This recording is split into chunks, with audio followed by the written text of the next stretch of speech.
Everything you need to know about creating a digital strategy and roadmap for your digital transformation. That's the topic we're going to cover here in episode 225 of Transformation Ground Control. Welcome to Transformation Ground Control. Ground Control. The podcast that covers everything related to digital transformation. This podcast features technology agnostic and international discussions related to digital strategy, software selection, implementation, change management, business process optimization, and everything else you need to know to make your digital transformation project successful. Whether you're embarking on an ERP implementation, supply chain transformation, or any other business or digital transformation, this podcast is for you. Now, here's your host, Eric Kimberling. 5, 4, 3, 2, 1. Ground control to Major Tom. Hello, welcome to Transformation Ground Control, episode number 225. My name is Eric Kimberling. I'm the CEO of Third Stage Consulting. We're an independent consulting firm that helps clients throughout the world reach their third stage of digital transformation success. We help clients define their digital strategies. We help them select software. We help them plan for their implementations. We help them execute implementation through program management, change management, process improvement, and architecture and data. So, excited for today's episode. We're going to dive into digital strategy. We're going to play you some of the best clips over the last year of anything we've done related to digital strategy on this podcast, as well as on my YouTube channel. So we're going to play you, we're going to share with you a couple of different interviews that we've done here recently. One is going to be starting off, we're going to talk about how to start your digital transformation journey. And that's going to be a conversation that I have with Greg Benton, who's the Chief Strategy Officer here at Third Stage Consulting. So if you missed that episode where we talked with Greg at the start of 2025, we had our New Year's episode where we talked about how to get started on your journey in digital strategy and digital transformation in 2025. And then later in the show, after Greg, we'll have Jan Baan on the show, who will be on to talk about Composable ERP and sort of the movement towards Composable ERP and the movement away from the more monolithic single big ERP system. And we'll talk about what Composable ERP is and why that's a movement and a trend you should be aware of and at least know what your options are as it relates to Composable ERP. So that's a great conversation. If you missed that, that's a conversation we had with Jan Baan just a few months ago. And then later in the show, I'm going to share with you a video where I compare SAP, Oracle, and Microsoft. So if you're in this market for ERP systems, or you're trying to figure out what ERP system might be best for you, and you're considering one of the big guys or the big names, we'll chat about SAP S/4HANA, how it compares to Oracle Fusion Cloud, as well as how those two compare to Microsoft Dynamics 365. So be sure to stick around for that. And then we'll also talk about AI-enabled enterprise technology systems. What are the top AI-enabled ERP systems out there? So if you're looking at ERP, not just in the context of traditional ERP capabilities, but also looking at which ones best use AI and best leverage AI, we're going to talk about that later in the show. And then finally, we'll end the show with an overview of the 4 major digital strategies you have to choose from. And this is going to share with you the pros and cons of the 4 major paths you can go down as you pursue or define your digital strategy and roadmap. And we're going to share with you the pros and cons of each, as well as how to figure out which general direction makes the most sense for you so that you can hone in and narrow down your search on whatever technology or technologies best fit that particular model. So lots of good stuff we're going to cover here today. And the goal here is for you to walk away from this podcast episode feeling a little more confident in your ability to define a digital strategy and roadmap that makes the most sense for your organization. So to start then, we'll dive right in. We're going to share with you this video interview, this clip that I did with Greg Benton a few months ago. Greg is our Chief Strategy Officer here at Third Stage Consulting, and he and I had a chance to talk about how to get started on your digital transformation journey. So let's roll the clip and we'll come back and chat about it. For those that don't know you, maybe they haven't seen you on this podcast before, can you tell us a little bit about your background, what led you to Third Stage Consulting and what you do at Third Stage? You know, for about the last 25 years, I've been working with enterprise applications and developing strategies and deployments, ERP systems, the whole realm of digital transformation initiatives. And in all of that time, we've seen a number of advances happen within the marketplace. A lot of changes happening with ERP systems, with the advent of AI, with the move to the cloud, even 15, 20 years ago. And in all of that time, there was really just kind of a missing component. And that was, how do organizations that are planning on embarking on this entire journey ensure that they're going to be successful throughout the journey, without having to really just take the gloves off and jump right in.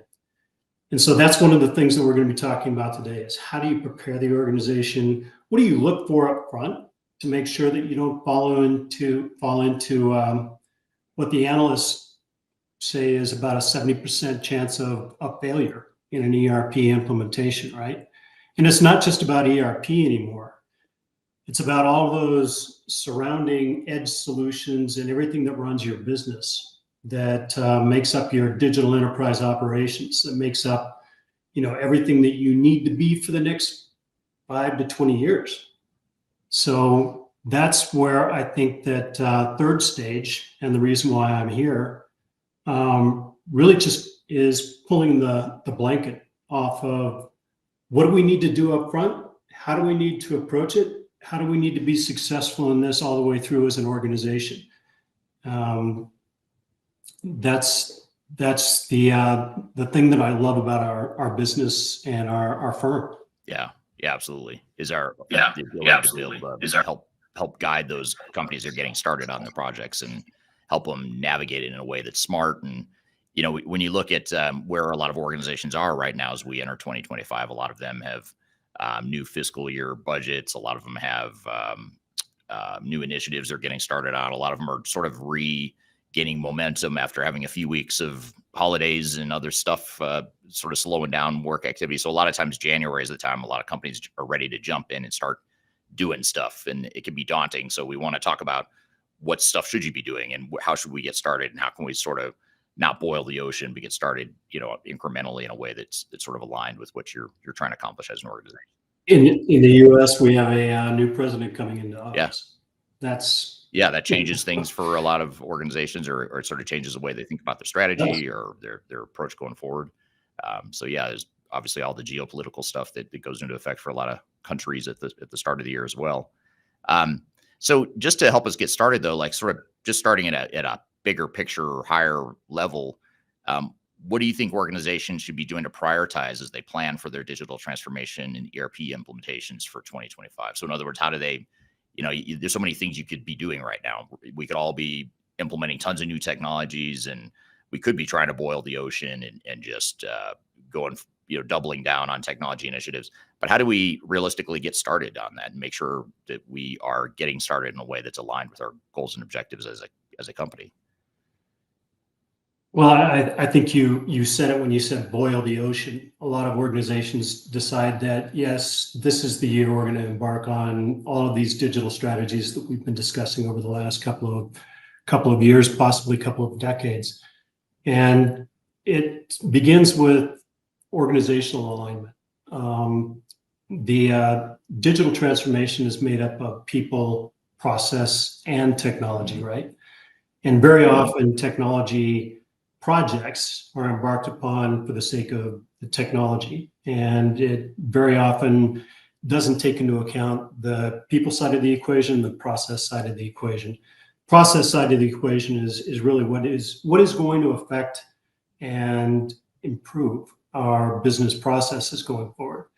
And so taking a look at where current systems and current processes kind of come together and are not working well, you need to identify those gaps, figure out exactly how you're going to approach it as both an executive team and then all the way down through the organization to manage the processes that you want to improve and move into a new way of operating. That requires a very introspective view of the organization. we call that loosely executive alignment, but it's alignment of the whole organization around a move forward strategy that doesn't include boiling the ocean.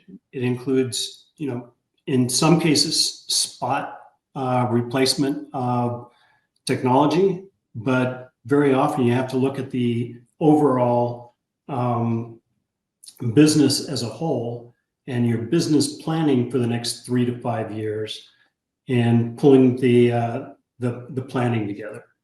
And so we refer to this as kind of a phase zero approach. You're looking at both the people, process, and technologies in alignment with your business planning as in many cases, a 3 to 6 month view of how are we going to prepare the organization to move forward in a measurable and considerable way. You've seen that a lot with many of our clients. Very often when people don't go through that phase zero and that preparation, organizational prep, then it is a recipe for failure. Yeah, largely because you don't get the alignment between whatever the overall strategy is of the organization and the digital transformation or ERP project. It's easy to just sort of focus on the technology, the shiny object, and just jump in and start deploying it. But if you don't take the time to do that phase zero, you end up usually getting a disconnect between what the strategy is of the company and the actual initiative. And so it's a way to sort of help bridge that gap and give you a foundation or a blueprint for deploying and pursuing technology in a way that aligns with your goals and objectives. So what are some good ways that you've seen organizations align their digital transformation goals with their broader business goals and objectives in the new year? Well, I'm a big believer in the business plan. So many organizations just really take the time to get down to what is our strategic plan? How do we put that together from both a budget and a deployment standpoint? What is it going to take from a resource perspective? How many people are we going to tap within our organization to move this initiative forward? What is the total cost of ownership? And how do we measure that total cost of ownership against the return on investment? So nothing measured, nothing gained. If you don't upfront put together that comprehensive business plan as a part of any initiative, you're not going to know exactly who to look for on the technology side for the right solution for your organization. And you're not going to know exactly how much it's going to cost you and how many people, how many resources you're going to need in addition to the people that you have, or how can your internal team and your wicked smart people, as one of my Massachusetts friends said the other day, contribute to the program in a way that is going to be meaningful all the way throughout without overwhelming them, right? So it really takes that circumspect view of how are we going to move forward? What are we going to look at? How are we going to make it happen all the way along? Yeah, makes total sense. I want to turn to the audience real quickly and just say hello to a few people that have chimed in with their location. Darian on LinkedIn says, good morning. Derek is joining from Dallas, Texas. Thanks for being here, Derek. C. Lynch is here from Plymouth, Massachusetts. So speaking of Massachusetts, I've got at least one person here from that region that might understand the wicked smart comment better than most. Chris would understand that. Yes. Yep. And then just not to get political here, but Rasim on YouTube says, I have hope for a second Trump period, less interest, more work. But the reason I wanted to bring up the part 2 of this comment is he has a strong relationship with tech bros. So it will be interesting to see how, not just in the United States, but other parts of the world, as geopolitical stuff shifts, how does that affect the technology world? How does that affect enterprise tech and digital transformations in general? That'll be interesting to watch here in the coming months in the coming year. But you mentioned before, Greg, you talked about this phase zero concept, and you talked about how phase zero is a way to mitigate against the risk of failure. It doesn't guarantee you're not going to fail, but it certainly gives you better odds than if you don't do a phase zero. Could you maybe help us explain why why that is? You know, why is phase zero so important to mitigating the risk of failure? And more importantly, how is phase zero so important to ensuring that you can be successful in your project? Sure. You know, a lot of people, a lot of organizations, which are people, really just don't even understand exactly what they look like from, you know, a readiness perspective. And so phase zero allows us to step back just a little bit and really understand what is the capacity of our organization, of our people, to undergo the amount of change that we're going to be asking for in both a technical and a process development of a digital transformation. And there are two types of digital transformations. You can talk about a digital transformation with a capital T, as I like to say. So the digital transformation with a capital T, you're looking really mostly at a technology change. And so you're jumping in with perhaps an ERP vendor and you're going straight forward. And you're essentially, in my mind, jumping off of a cliff into, you know, we're going to go straight forward into implementation once we decide exactly who we're going to use for the ERP. That doesn't take into account anything that's going on with you within your organization, within your four walls, or your multiple walls, in terms of the people side of change. How are they going to react? How are they going to go along with the program? How is our process going to change to adapt to new technologies, or vice versa? How are we going to keep some of the technologies that we have in place that we can't replace right now, and sequence around them and with them to get the overall digital enterprise operations intact and moving forward? So there are so many little nuances that come into this as you're embarking on the whole technology change, that if you don't spend that upfront phase zero piece in really understanding where you're going to run into pitfalls, you're going to run into pitfalls. So, you know, that's just one of the things that's overlooked in many cases. You just jump right in and go forward. And that's where we very often run into very, very great client partners that say, yeah, we started on this in the wrong way. Can we back up a little bit and restart in the right way? And we are seeing that all the time.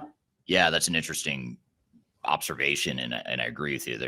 We've had a lot of clients, a number of clients over the years that have asked us to help them sort of back up and take a step back, and not to slow things down necessarily, but just to grease the wheels. I mean, really what you need to do at times is sometimes you get so much momentum going on these projects, especially when you start getting in the technical consultants and they just start designing and testing and building stuff. There's always plenty of work to do, regardless of whether or not you're going the right direction. There's always plenty of work you could be doing. So it's easy to get caught up in all that and sort of lose sight of what it is you're trying to accomplish and what you want to be when you grow up with your business processes, how you want to be organized, how you want to change people's jobs, all that stuff.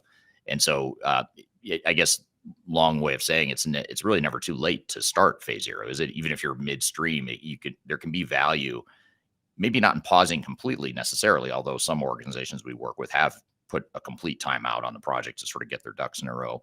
But even if you don't do that, even if you're still keeping the project moving, you could sort of back up and in parallel do some of this phase zero stuff to help you pivot and redirect the direction you're going with the project. Is that something you see as well? Absolutely. We have a very great client, and a partner that's been with us for many years now. And we completed the implementation of a new system, new ERP system. We are now going back through, and we did process aligning. We're doing process management now and getting to process optimization. And part of the process optimization work is really just tying back the benefits that are being received now in working with the new system, and tying those to, the implementation of the new system has given us certain benefits, but we didn't recognize what those benefits were because we never measured how we were doing things before. So that process mapping and then tying that or aligning it with the benefits that have been received by the thing that should have been done up front, but now it's being done after the implementation, and it's actually producing great results because now the executive team and the board are looking at some of the things that are saving, frankly, millions of dollars, avoiding a lot of risk in terms of the technology changes and the transformation that's already occurred, but we're doing it in arrears. We're doing it after the fact. So yeah, any point along the journey, phase zero can come back into play for sure, but it's absolutely best to do it up front. Yeah. So if you're just getting started on your project now, we wouldn't suggest just go ahead and get started and do phase zero later. If you can do phase zero now before you get started, that's obviously the ideal scenario. But if you didn't, if you're already midstream and you've already gotten through a certain part of the project, it can be super beneficial to at least cherry pick some pieces of what you might do in phase zero to incorporate that into your overall plan. There's some interesting audience comments here and questions. First of all, William joining from LinkedIn says, good morning, everyone. Thanks for being here, William. And then X Devet from South Africa is here. And X has a point here or a comment, great time for businesses in South Africa to consider transformative drives as the upswing in the economy is foundation to link an emerging markets with the world. So back to the point of, you kind of have to look at what is happening with your business and with the economy in general, and how can you take this phase zero, the planning concept and the whole digital transformation strategy you pursue, how can you take that and apply that in a way that takes into account some of these macro external factors, as well as obviously the internal strategy that you're pursuing. But here's a question I want to get to that sort of segues into some other questions I have. This is from William on LinkedIn. William says, what kind of tools are there or could there be to ensure phase zero is done thoroughly and smoothly? So could you walk us through the tools and or just the high level approach or some of the Sure. pieces? I know we've got a whole PowerPoint deck that we dive into with clients to really unpack this concept in a bit more detail. And it's hard. We're consultants, so you and I might have a little trouble unpacking this verbally instead of having our PowerPoint to fall back on. But could you maybe just summarize some of the components of phase zero or some of the things to be thinking about as we think about phase zero? Yeah, there are two ways to approach this, right? You can do this internally, and certainly your bright people, your wicked smart people, and the teams that you put together for transformation can really develop an assessment of the organization from both a technical standpoint and a process standpoint. People readiness, understanding where people sit, how many people would be needed for the initiative that we're about to embark on, budgets, finance, all of that stuff can be pulled together internally. At third stage, we use a series of tools and methodologies that are really just very well outlined in what we call the pre-launch checklist. So on our website, you can go in, you can pull down the pre-launch checklist. That'll get you started in a very great way in terms of kind of the 1, 2, 3, 4, 5 steps that should be taken in order to really understand where you need to be as an organization to get to where you want to go. Begin with the end in mind, right? So what do we want this to look like at the end, and how do we get there? And then just back into everything that's going to make that happen.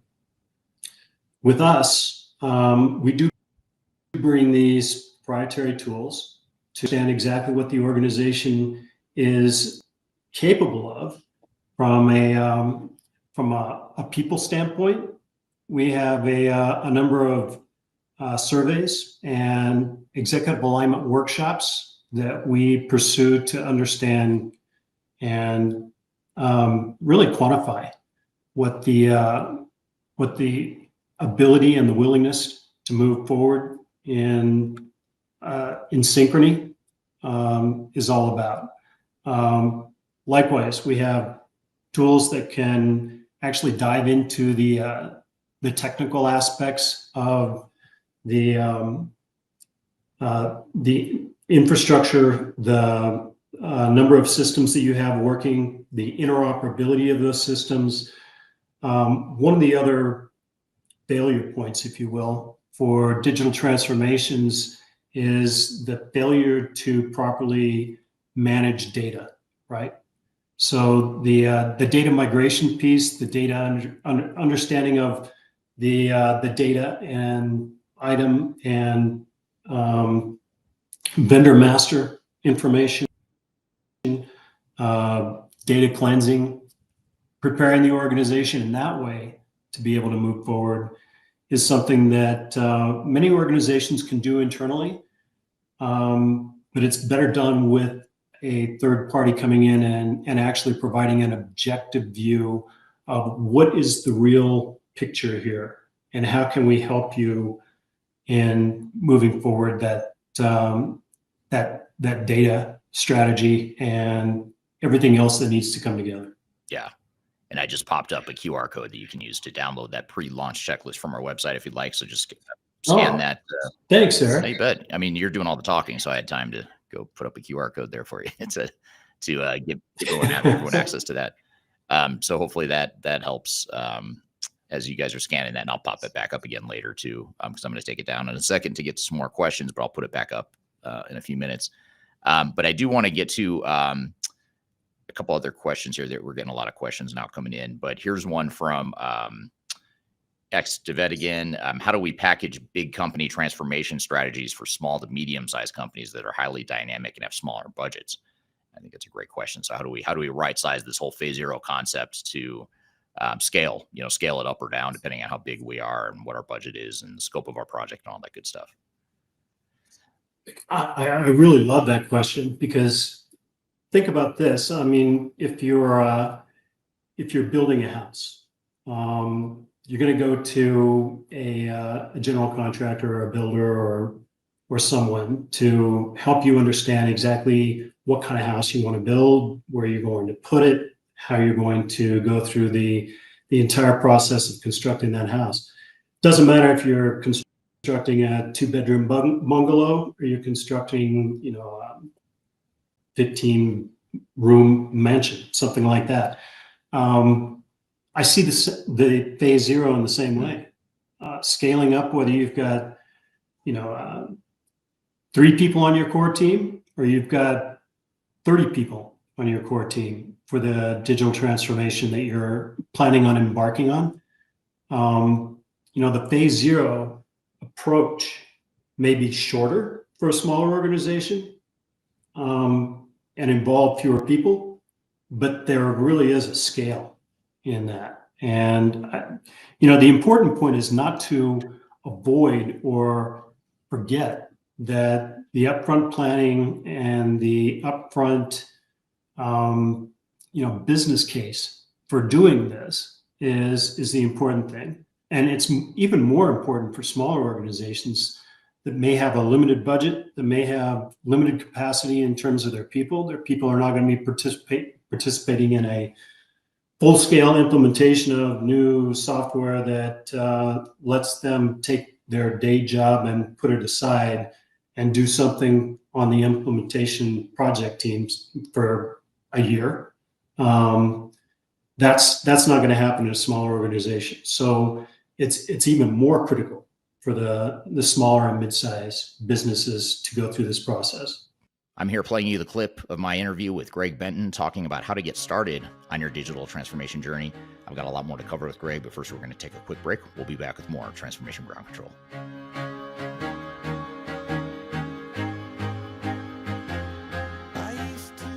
My name is Eric Kimberling, and I'm the CEO and founder of Third Stage Consulting.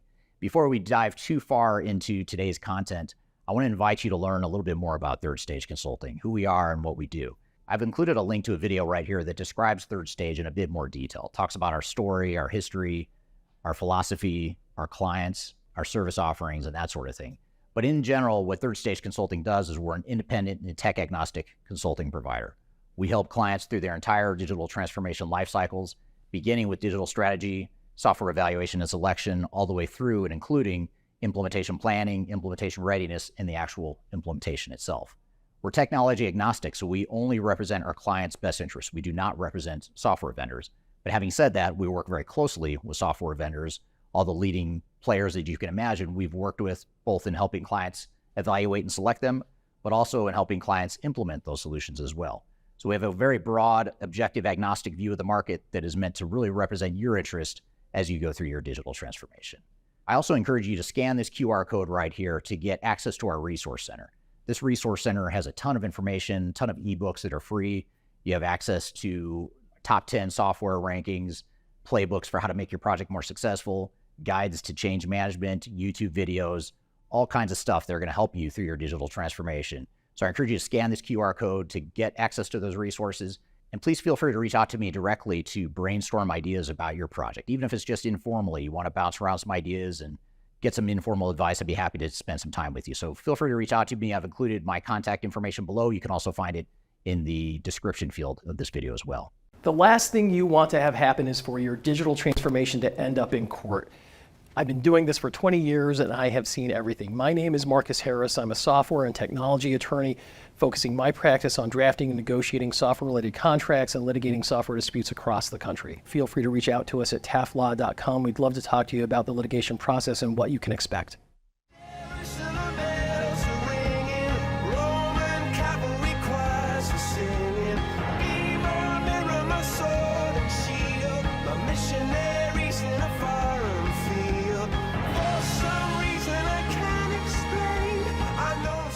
Hello, welcome back to Transformation Ground Control, episode number 225. My name is Eric Kimberling, the CEO of Third Stage Consulting, which is also the independent tech-agnostic transformation consulting firm that is the sponsor of this show. I'm here with Greg Benton. We're talking about digital strategy and how to get started on your digital transformation roadmap. Let's jump back into the conversation. What do you think, Eric? I mean, in terms of scale, time, size of the kind of the phase zero approach.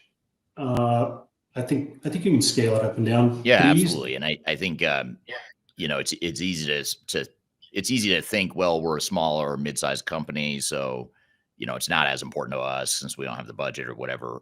But the way I'd look at it is actually phase zero is a time and budget saving initiative. It may sound like in the short term on paper that you're spending more time and money that you don't necessarily have. But the reality is by investing that time and money in phase zero, you're going to make the actual meat of the execution of the implementation is going to be way more efficient, and you're going to have a lot less wasted money, a lot less wasted value because you've spent the time up front on phase zero. And so that actually speeds things up and saves money later on.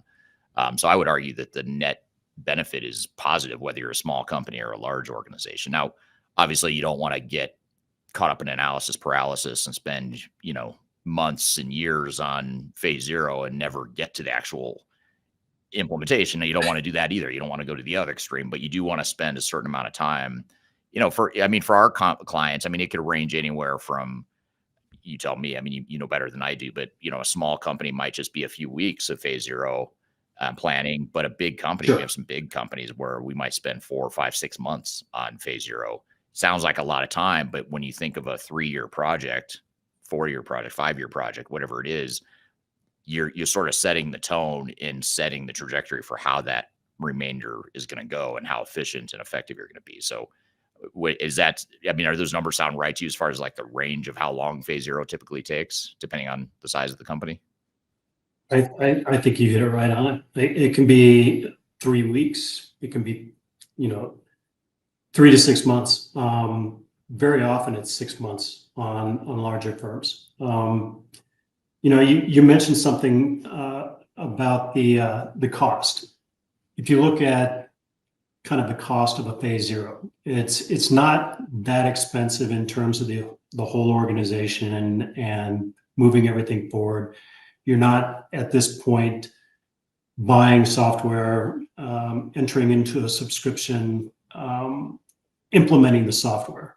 but you're doing a lot of the upfront data cleansing. You're doing a lot of the upfront analysis of how are our teams going to come together, establishing governance, establishing all of those things that in jumping off the cliff and jumping in with a technology change, they go forward. Very often you end up stalling after 2 or 3 months of the implementation because your data is not cleansed, your data is not ready to be migrated. Your people aren't available for testing processes. How many times have we seen that a phase 0 can actually reduce the overall implementation of an enterprise system by 10 to 15% easily. So if you've got a 12-month implementation at the end of your full analysis, everything else is moving forward, you can take 1 to 2 months off of that in putting together a phase 0 that's preparing the organization to move forward before you embark on the entire thing. Yeah. So very, very important in terms of cost savings. And then the time that's saved, if you can shave 1 to 2 months off of an implementation of a new ERP system, for example, that's tens, hundreds, perhaps even millions of dollars saved. Yeah. So you compare that to the time and cost you spend up front on phase 0, and usually you can justify it by looking at the efficiency gains or the savings you have throughout the project, especially if you're a multinational, multi-site rollout of new technology. It's even more important, if you're trying to figure out how you're going to create a common operating model or common business processes or whatever the case may be. Which brings me to this question from Julio on YouTube. Julio says, in reference to phase 0, understand planning, but without knowing how future state processes can be done, how can you plan just knowing current state processes? So in other words, if I even if I know what technology we're going to be deploying as part of this digital transformation, I may not know all the details of how those future state business processes are going to work. So how do we bridge that gap between current state processes that we know we want to change, but plan in a way that gives us that blueprint to that foundation for building the technology to meet that future state? Well, I think that that's a great comment. If you have the wherewithal as an organization to go through the entire current state, future state process mapping and management up front, that's great. Most organizations really just need to look at the current state and align that with what they expect in the future state. Very often, the software systems as well as the process changes themselves are going to come along with your plan for the digital transformation. So current state, understanding exactly how things work today is imperative so that that you can understand or see. I use understand too much. So that you can see exactly how we want to map that to what we're going to be doing in the future. The software in some cases may dictate that. In some cases, you may want to look at your smartest people, your wicked smart people internally and say, all right, this is the way that this maps out today. How can we improve that? How can we eliminate some of the roadblocks that we see in a given process and mitigate that with either software or even just changing the way that we do things? It's not always a software question. It's not always a technology question. Very often it's a way that we do things internally. And that introspective look at what your current processes are gives you the ammo to be able to really just judge how we're going to make changes happen. Right. Yeah. I mean, we've seen that with many of our clients right now, that process mapping exercise that I was just describing that we're doing post implementation. Do that up front and do it along the way.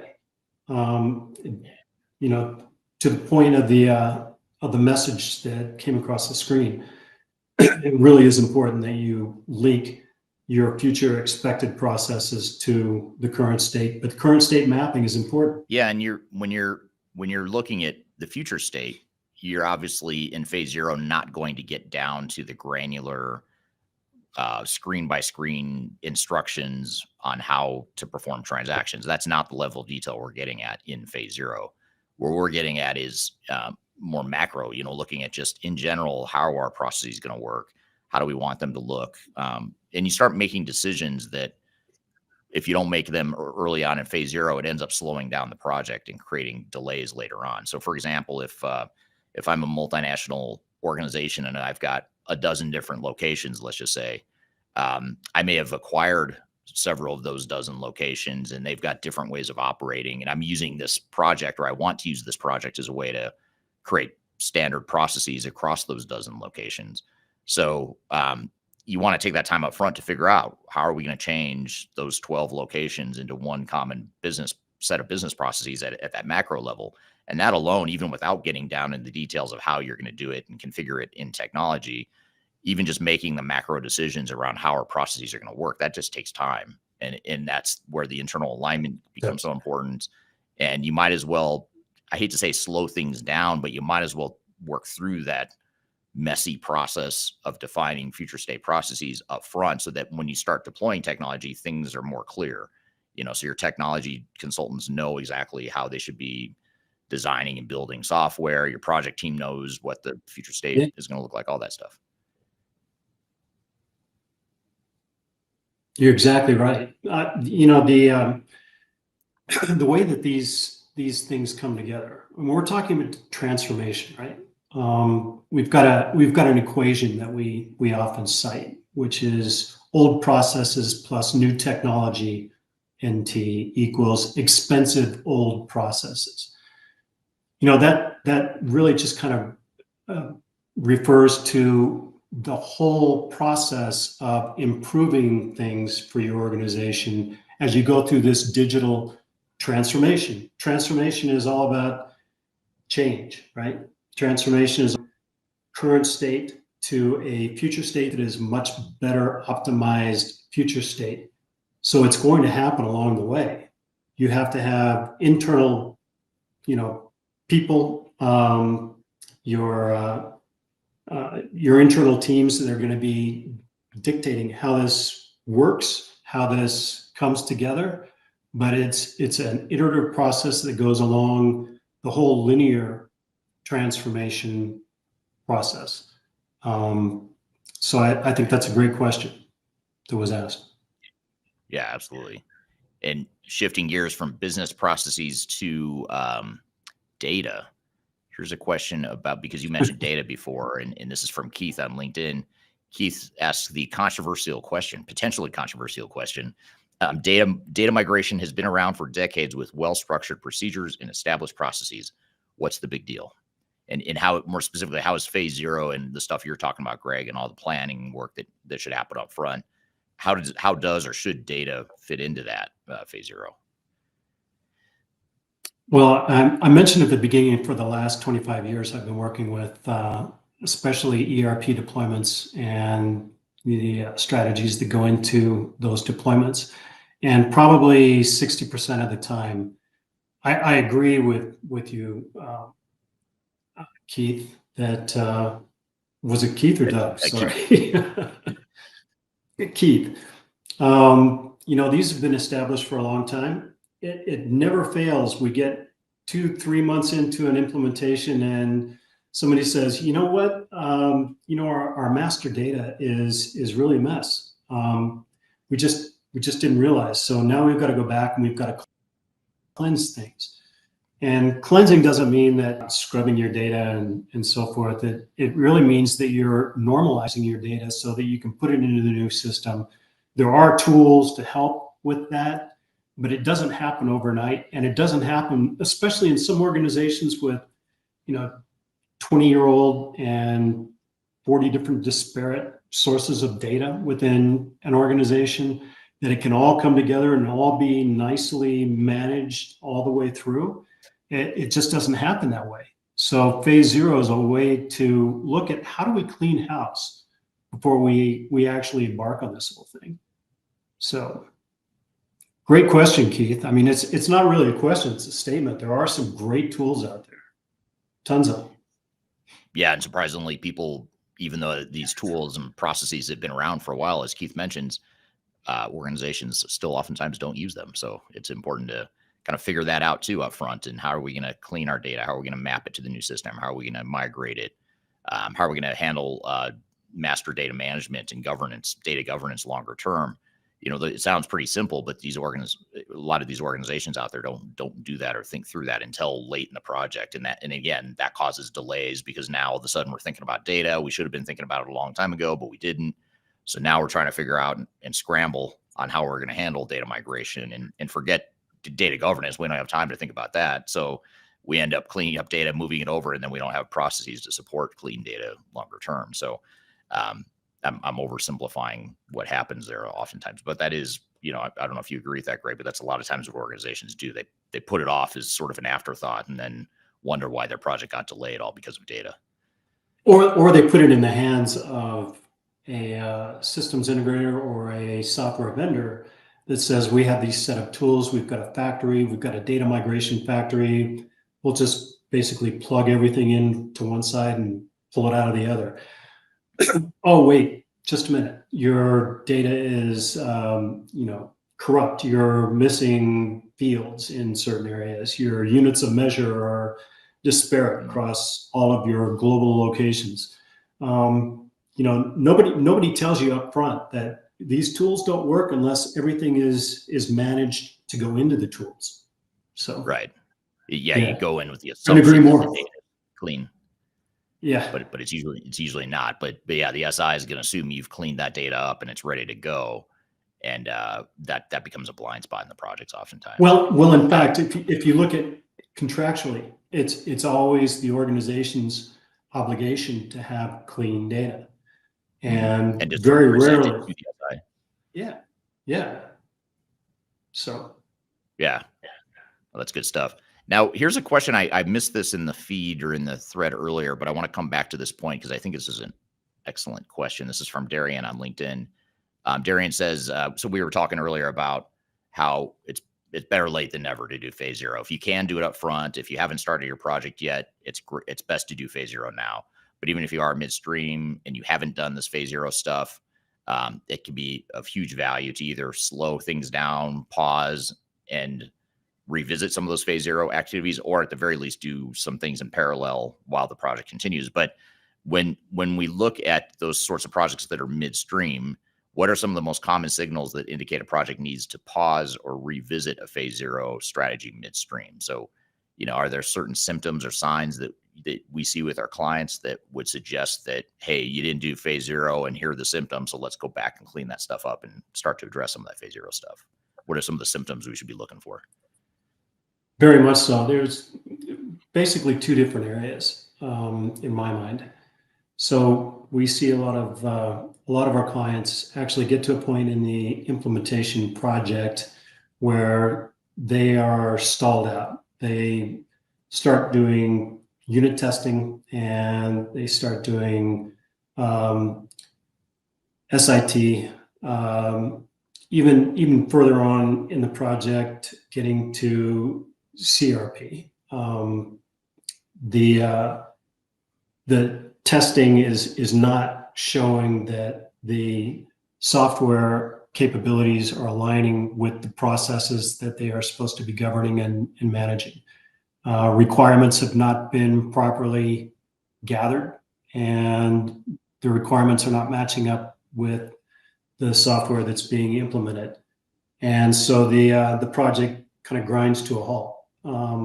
That happens very often. We get called in and back up, take a better stock of the requirements, looking at data cleansing, data management, and it's not a long pause, but very often it's a pause that is required so that they can go forward properly.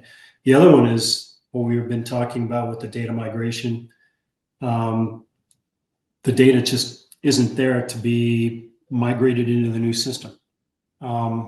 It's going to cause a lot of the business processes that go on within an organization to slow down or halt because the data is just not ready to go into the new system.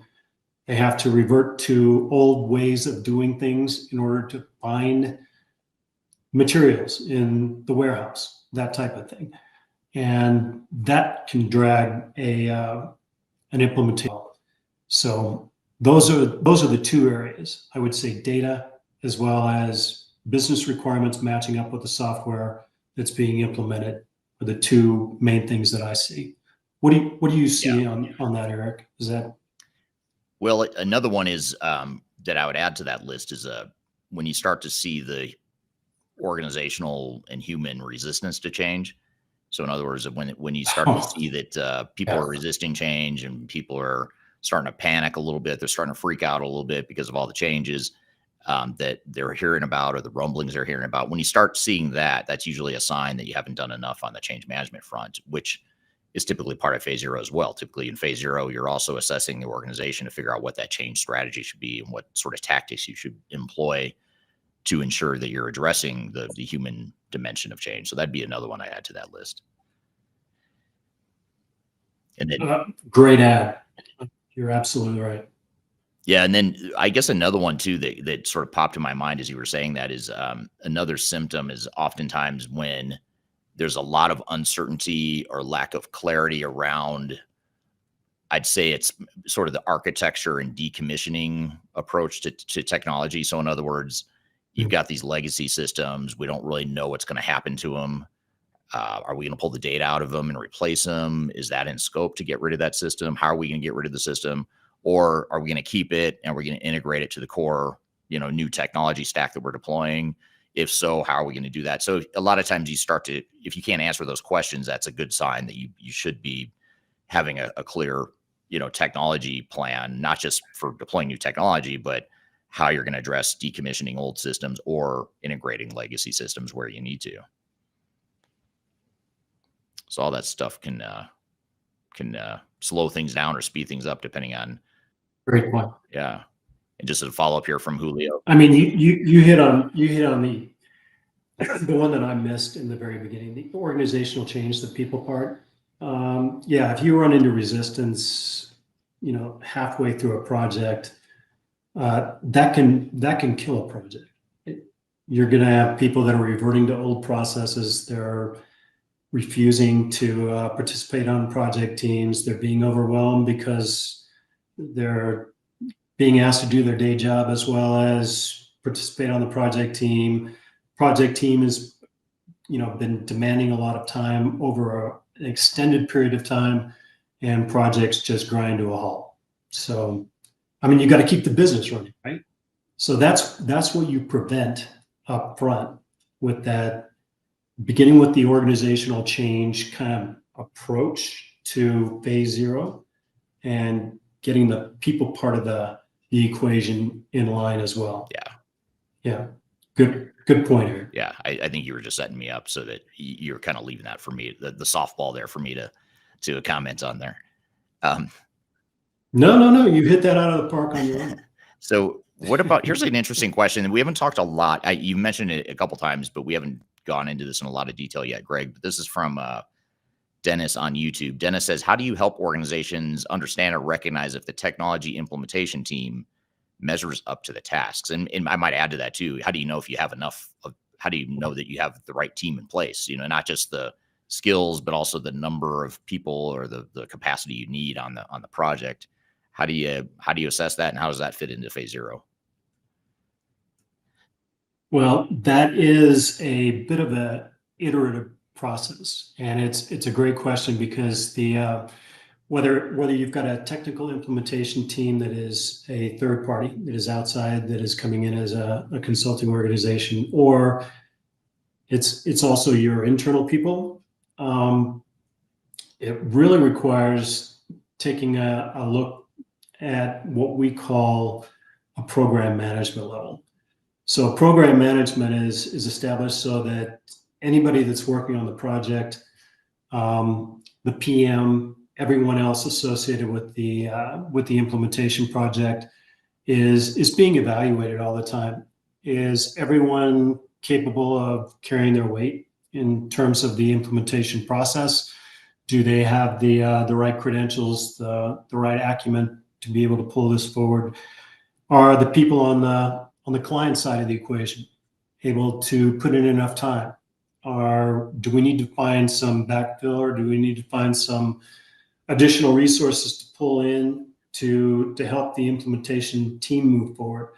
And that's the program management discipline that we put on top of the overall project. SIs, systems integrators, absolutely want a software system that they are very adept at putting in place from a technical standpoint, putting it in place, moving on. And they're very, very bad at self-governing.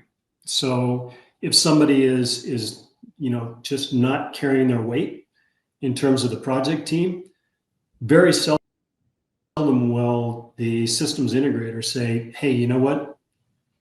Marcus is not carrying his weight, so we're going to replace him. They're not very good at that at all.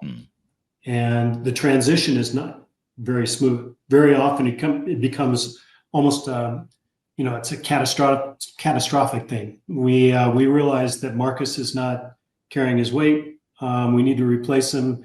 So we're going to let him go and bring somebody else in, but there's a gap, right?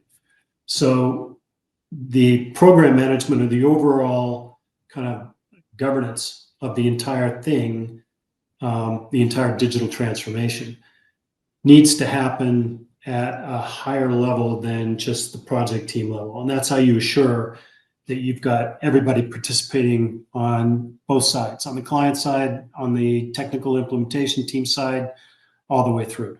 So bless you. Thank you. Yeah, my allergies are attacking me right as we're wrapping up here. But so I guess what I'm going to pop up here on the screen again, the pre-launch checklist. So I encourage everyone who's watching this podcast on one of the visual platforms, I encourage you to scan the QR code. And if you're on the audio only platform, we'll include a link in the show notes below. But while I leave this up on the screen for the audience to scan here, Greg, we've covered a lot of ground here today as far as all the different dimensions or some of the different dimensions of phase zero and how to plan for digital transformation in the new year. And it's a lot of stuff, but if we were to sort of boil it down even more, if you were to summarize, the ways to just get started on phase zero, what would some of the, couple points you leave us with as a takeaway? Business case development. So you need to understand how you can align your technology goals with your business strategy, right? As an organization. Executive alignment. So really just from the top down, getting buy-in to move forward with the entire project. So those two things, I think, are really kind of the first two pieces that you have to put in place in order to move forward with the rest of it. The business case is important because not only do you determine exactly what the budget is going to be, you get permission from the board, from the rest of the organization to move forward in this way. You also have the resources that are allocated for it, but it also allows you to measure it at the end. So the promise has to be there that we are going to take what we have today, we're going to look at it from a business case standpoint, and then we're going to measure it at the end and see how we did. And I think that's the most important part of getting started. Yeah. How would you see that? Yeah, I mean, I think the requirements and the alignment, I think those are, or I'm sorry, the business case and the alignment are really important because that sort of gives you that you're sort of starting at the highest level. What is our strategy? What are we trying to accomplish with this transformation? Business case obviously quantifies some of that intangible or tangible stuff. And then from there, you can start to build on and layer on some of the other things that we've talked about, like the business processes and requirements and even the change strategy. What's the change strategy given now that we fully understand what our overall direction is? Certainly the architecture and data integration plan, all that stuff can come later. But I agree with you that internal alignment, getting on the same page with what this project is, what it means to the organization, and how, what are those high level governing principles for the project, and how does that translate into a business case that we can manage to the cost and also manage to the benefits of what we expect to get out of it. So that was the interview I conducted with Greg Benton a few months ago. Hopefully that gives you some ideas and things to think about as you get started on your digital transformation journey. And we're going to shift gears here and bring on Jan Baan. We're going to talk about Composable ERP and that movement away from monolithic ERP systems toward Composable ERP. If you don't know what it is, don't worry. We'll get into what exactly is Composable ERP, and we'll give you some guidance and tips to see if it's something that might make sense for your organization. So we'll get to that next, and then stick around beyond that, because we're also going to still get to our comparison of SAP versus Oracle versus Microsoft. We're going to get into AI-enabled enterprise technologies, those top ERP systems and top enterprise tech systems that are best leveraging AI so far as we know it as of today. And then we'll also get into the 4 digital strategies, the major digital strategies you have to choose from, and how to assess and determine objectively which digital strategy is the best one for your organization. So a lot more to cover. We'll be right back with more Transformation Ground Control. Just tell me what you've got to say. Tell me, I've been waiting for so long to hear the truth. If you are involved in any sort of digital transformation or business change initiative, you will want to download the Digital Transformation Report. With its comprehensive overview of business and technology trends and best practices, this report is a must-have guide for any transformation project or executive team. Download this free report by visiting Third Stage Consulting at thirdstage-consulting.com. You can also visit our website to learn more about us or download independent reports, videos, and other best practices. Again, visit thirdstage-consulting.com today to learn how you can take your transformation to the third stage of success. I want to invite you to join me and other thought leaders in the digital transformation space to Stratosphere 2025. It's an annual conference we've hosted now for 7 years in a row. It's a great event. It's live in Denver, Colorado, but we're also offering it virtually via hybrid tickets. And we're going to have a lot of different speakers here, including myself as a keynote, as well as others that you may know from industry. And this is a perfect conference if you're interested in any sort of digital transformation, including ERP and CRM and HCM. And actually, the theme for this year's session is AI, and how AI is affecting all different types of digital transformation. But in addition to AI, we'll also talk about the fundamentals of digital transformation, including program management, evaluating the right software, digital strategy, change management, process improvement, all the things you need to know to make your project successful. It's also a great way to network and learn from others. So just being part of a community that is also like-minded and going through the same things you are, that's another value. And you can join, like I said, remotely, in person, and you can also buy VIP tickets if you'd like more exclusive access to me and others from the Third Stage team and other speakers that are going to be there. So I hope to see you soon. Check out my discount code below for discounted tickets. You can go to stratosphere2025.com for more information, including the full agenda, and I hope to see you there. Are you looking for ways to promote your product or service to enterprise technology decision makers and influencers throughout the world, like the ones who listen to this podcast? Major Tom Productions creates media, events, and influencer marketing for B2B technology providers. Our productions are exciting, educational, disruptive, and effective. Most importantly, they create results. Our content is unlike any other in this industry, engaging, influential, and trusted by technology buyers and influencers throughout the world. Each month, our productions reach hundreds of thousands of targeted buyers and decision makers who trust and engage with our honest and tech-agnostic content. With long-tail viral results and engagement with our content, Major Tom Productions provides a way to reach your target market and create awareness, calls to action, and a connection with potential customers. So collaborate with us today. Learn how we can feature your product or service on podcasts such as Transformation Ground Control, Journey to S4HANA, and Journey to Dynamics 365. We can also feature your brand on our YouTube channel called Digital Transformation with Eric Kimberling, which boasts over 100,000 subscribers and over 2 million video views per year. You can also participate in our in-person events, including our Digital Stratosphere Conference. Contact us today to learn more. We can tailor a marketing campaign that works for you. We look forward to helping more people learn more about and become engaged with your brand.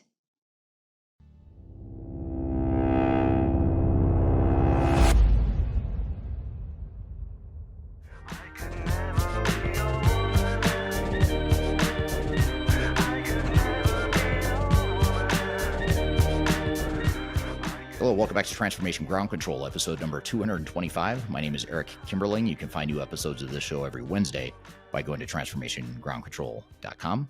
The show is sponsored by Third Stage Consulting, which is an independent tech-agnostic consulting firm, and it's a company that I'm the CEO of, and we help clients with their digital strategies, software selections, their implementation planning, their PMO program management, their change management, business process improvement, and a bunch of other services related to digital transformations. You can learn more about us by going to thirdstage-consulting.com. And the show is produced by Major Tom Productions. So if you'd like to learn about how to collaborate with us on this podcast, I've included contact information below for the person at Major Tom that you can reach out to regarding that. So I'm excited to share with you this next clip. This is one of my favorite interviews of the last several months that I've done on this podcast. And this is with Jan Baan, who's sort of a godfather or pioneer of the ERP software industry. He founded Baan Software back in the 70s. Which if you're not familiar with Baan Software, they were actually a pretty big deal before SAP came along. In fact, they were sort of the SAP of the ERP market at the start. And then SAP came along and sort of overtook their position as the dominant ERP system in the 90s and beyond. But Jan Baan has since moved on from Baan Software and started another firm called Rapid. And I'll let him describe his background. But the reason I wanted to have him on the show was to talk about Composable ERP and how we're moving away from that old monolithic ERP model towards a more composable ERP. So we'll talk about what it is and whether or not it's something that makes sense for you. So with all that being said, let's jump into the conversation. We don't see you, but we can hear you. So if you want to maybe chime in, and could you tell us just a little bit about your background and sort of your history and journey, how you got to where you are today? I started in 1978, 46 years ago, my company, and came by accident involved by ERP. Some people later on we say, is the term okay? Is it enterprise? I think it became never enterprise. It's maybe entity resource planning, or sometimes we call it enterprise resource problems. But okay, if you look to ERP, it's complicated how to build all this stuff together in one database, etc. Now, I came quite early in Unix. We were one of the first Unix players there in the 80s. With the Baan shell, and then with HP helped us tremendous, and we became one of the leaders together with SAP in the 90s. And especially winning the Boeing deal with 40,000 users propelled us on as a leading player. And also what we then came did an IPO in 95. But then the company changed a little. After the IPO, I should say, you see the culture is changing from customer intimacy to shareholders' value. And it became then to a certain point like an institute with 5,000 people, close to $700 million revenue. That was in the 90s. And I came to the conclusion after 20 years, I felt a little obsolete because ERP was never built for the browser. And there it became extremely big, more M&A driven. I quit. I changed my role with Tom Tinsley, a top McKinsey guy, where I was a little in the back end and still evolved. But then I started again. I came to the conclusion because I invested in two companies, WebEx and Top Tier, two leading companies on those days on SaaS elements. I was the only shareholder, the first shareholder in WebEx. I had 30% of the shares. And in Top Tier, I had a majority share. And there I learned the world of microservices and even what you say, the world of the internet. And there I came to the conclusion, can I not combine this one in the slipstream of ERP? Can I then not bring these microservices together? But I failed because the board was not in favor. Clayton Christensen, your favorite guy, and I like him very much, with what you see in this innovator's dilemma, he's saying then disruptive innovation have no chance in an existing company. And I learned that. And I came to the conclusion I cannot do it, and I quit and I start again with disruptive innovation in what we call in Cordis. And there was a BPM company like what we see like Pega. We focus, instead of a silo, we focus on all the business processes and bring them there together. And that was an important element therein. Okay, and that was quite a big help to understand end-to-end processes. And then you have another view, because ERP is not process driven. The processes are fed from the logic of ERP, but realize ERP is not built for the processes. They do something to the process, but the process is stored in the concrete of SAP, of the data. And that's the limitation of ERP. And everything in one database, and then you have sometimes 100,000 database tables who are also real conflicting with each other, etc. It became extremely complicated. And that's what we see now. Therefore, it was so difficult to bring ERP to the cloud, if you look to it. Now, So that's more or less what I can do. Should I take a minute out? You can talk a little, and then I try. If I start again, let me do. You can talk, and then That sounds good. And I'll lead it into a question, but I love everything you just said there, and I'll talk for a moment here and see if we can get the video back. What I find fascinating about Jan's background is that he sort of, well, first of all, he realized the limitations of a model he created back, in the 70s and 80s.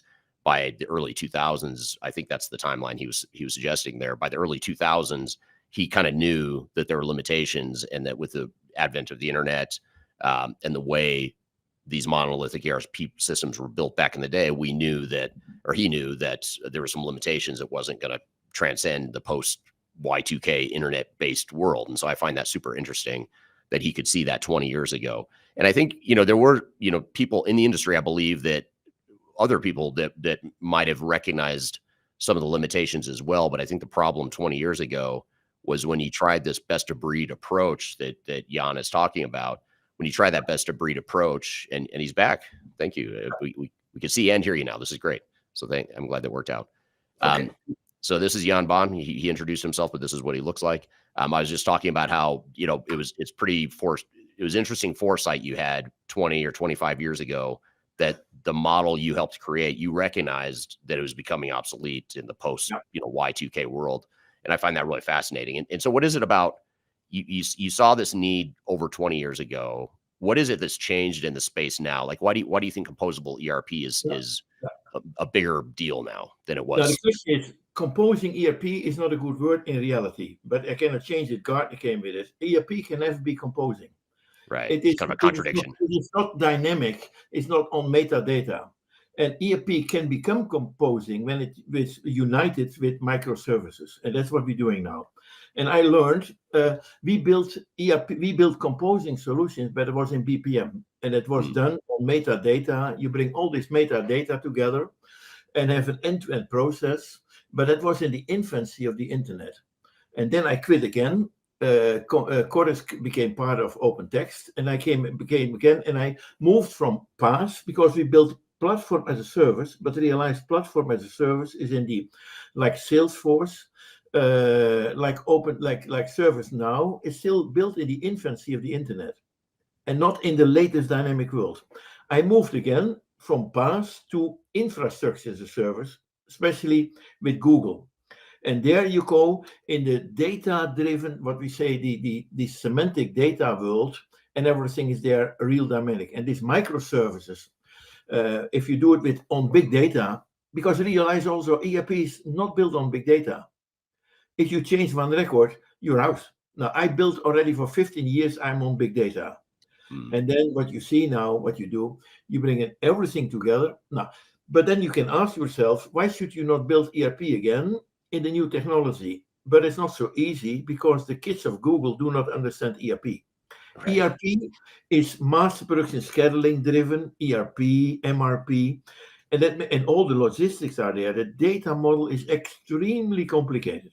Now, and don't make a mistake to make it more complicated, to add more things. That's what we're doing today. We go to the cloud, and then you have vendor lock-in, and the vendors like to, they say, do I not saying at your service, but they say, how can we milk you? It's the same element, at your service, milking the cow.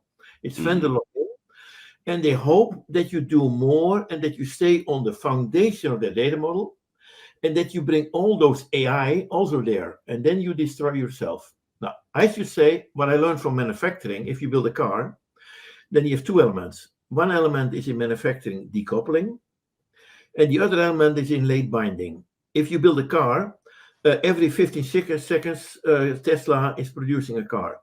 That means that an hour before you can make every decision what engine should go in. Now, not in an airplane. Then you have a project. But modern manufacturing, what software should be built on decoupling and late binding. And that's what we're doing. And with those two elements, decoupling and late binding, we adopted the input of an SQL database, call it ERP, and we reduce it, we call it sunset, bring it back to the fundamentals. Never do bespoke, because we kill ERP with bespoke. And why should we bespoke? Because bespoke is more human related. ERP is a transaction system. And it's not a BPM system. It's not a case-driven system. This transaction layer have a limitation, and then you kill it and you're out. And then you go to document management. Now, what BPM did, you have two elements. You have a transaction layer, and you have a case management-driven layer. And we call it, we unite them together. Now, that is what we can do today with the REST API. This technology is so amazing what we have today. Now, we can rebuild everything, but you win more on the downstream. It's better to adopt a vanilla system, could be even an on-prem system. Go not too early to the cloud if it makes no sense. Because it is good enough, because the more you go downstream, the more you have a value proposition. And AI is only the downstream. In the upstream, from the legacy system, is too complicated, and there's no need for it. Why should you bring AI in an ERP system? You need it, what Clayton Christensen is saying, the job to be done. Right. And what I learned now, when I started, we went to a silo. With 100,000 database, we had 10,000 database, was made more optimized. Now, then we moved in the beginning of the century, what we call two processes. But now we're moving to what we call the job to be done is not a process, it's a workflow. And these three elements are united. And some elements could be in a silo. Some elements you bring it to an end-to-end process, but then in a dynamic way, you go a step further, and then you go to dynamic workflow. And that is this AI-driven microservices. They are like Lego elements, very small components. You build it 10 times faster. You are 100 times more flexible. But still in these elements, you should not do everything like these complex data elements. In a car, you have a chassis. Now, the chassis is different than the dashboard. Right. That's super interesting. And there's so much you covered there. And I love the way you opened that response with composable ERP by definition is a contradiction. Composable, it's not composable ERP. It's composable technology, which is different than ERP. Yeah, and take it with a car. You have not to go under the hood.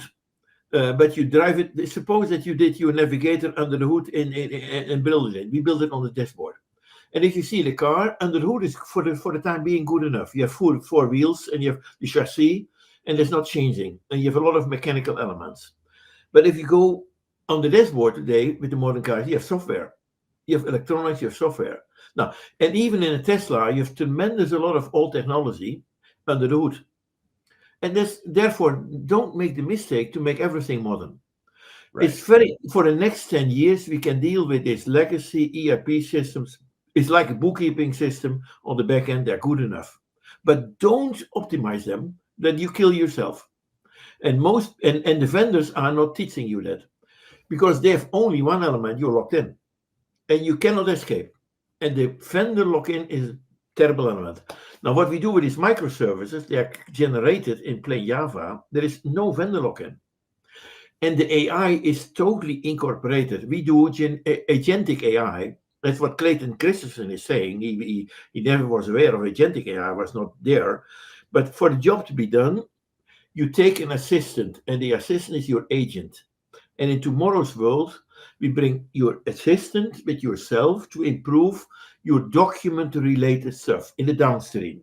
But there is not so much to win in the totally upstream. And that is, we do the same as 40 years ago. All the processes are the same. Now, And over time, they will step by step replaced by small microservices. But we call that sunset. And that should be done in combination. So speaking of microservices, I was going to ask you that as a follow-up. What are microservices and how does that fit into this concept of composable technology? Now, microservices are like Lego blocks, are elements totally decoupled. They are built in the latest element of what we call of the internet. It's what the Dockerization, the containerization. And all the related elements like data are all united and synchronized automatically. Now, if you deal big stuff, you have not to do it. Sometimes it's better to have a central database. But the more you go downstream, then you have 10 times faster, but maybe 100 times more effective and extremely flexible because all the knowledge is isolated in a small component. And you have only, and also the development is done in an isolated way, totally decoupled. And in ERP, you do everything in a centralized way with hundreds of people, and the learning is 100 times more complicated. Now, microservices are self-learning. You can learn it 1 second before the transaction. Look how complicated stuff we do with social world, etc. We learn it in 1 second. Now, that is because the browser is the core element, and the browser is now was 20 years, 30 years ago related by the human, by the social element. Now, ERP was not built for the browser. There is no social element in it. That means people know nothing what is your Facebook data, etc. It could be maybe nice to integrate it. But we do not understand the job to be done.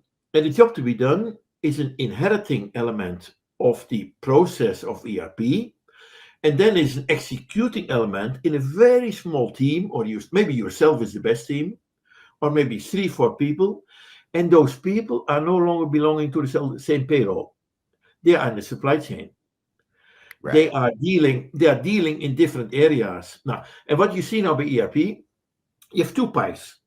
ERP creates called the most complex pipe is the MPS ERP data. One times a day, and not only a few people understand that, but it's extremely complicated. And that pipe is dying very soon. But you have a totally other pipe, and it's what Gartner called, if you see customer data platforms, we know all the supply chain elements, and this pipe, the social pipe, is coming from this one. Now we are connecting those pipes. And the connecting point is we connect them in big data. We take the masterwork scheduling pipe, is an SQL database, very old-fashioned. It's all stored in concrete. All this logic is the same. Let's say, the earlier you decouple, the cheaper it is. The more you can build your Tesla car software, the better it is. The same. You have still the 4 wheels are the same, like 40 years ago, like 10 years ago. No, and those 2 data pipes are becoming now in a semantic way, what we call in the data, in Google's terms, we call it BigQuery. And all the social elements from the customer are incorporated there. And the microservice in 5 minutes sometimes, but in 2 days, they can permanently make what we call apps. And the apps are dynamic apps. And the apps are evergreen, we call it. The app, you should have always the latest technology. Now, and to do this, if we build it in a software factory. Now, and what is the core element of a factory? If you have a factory, the core element is a bill of material. And with the bill of material, you know everything.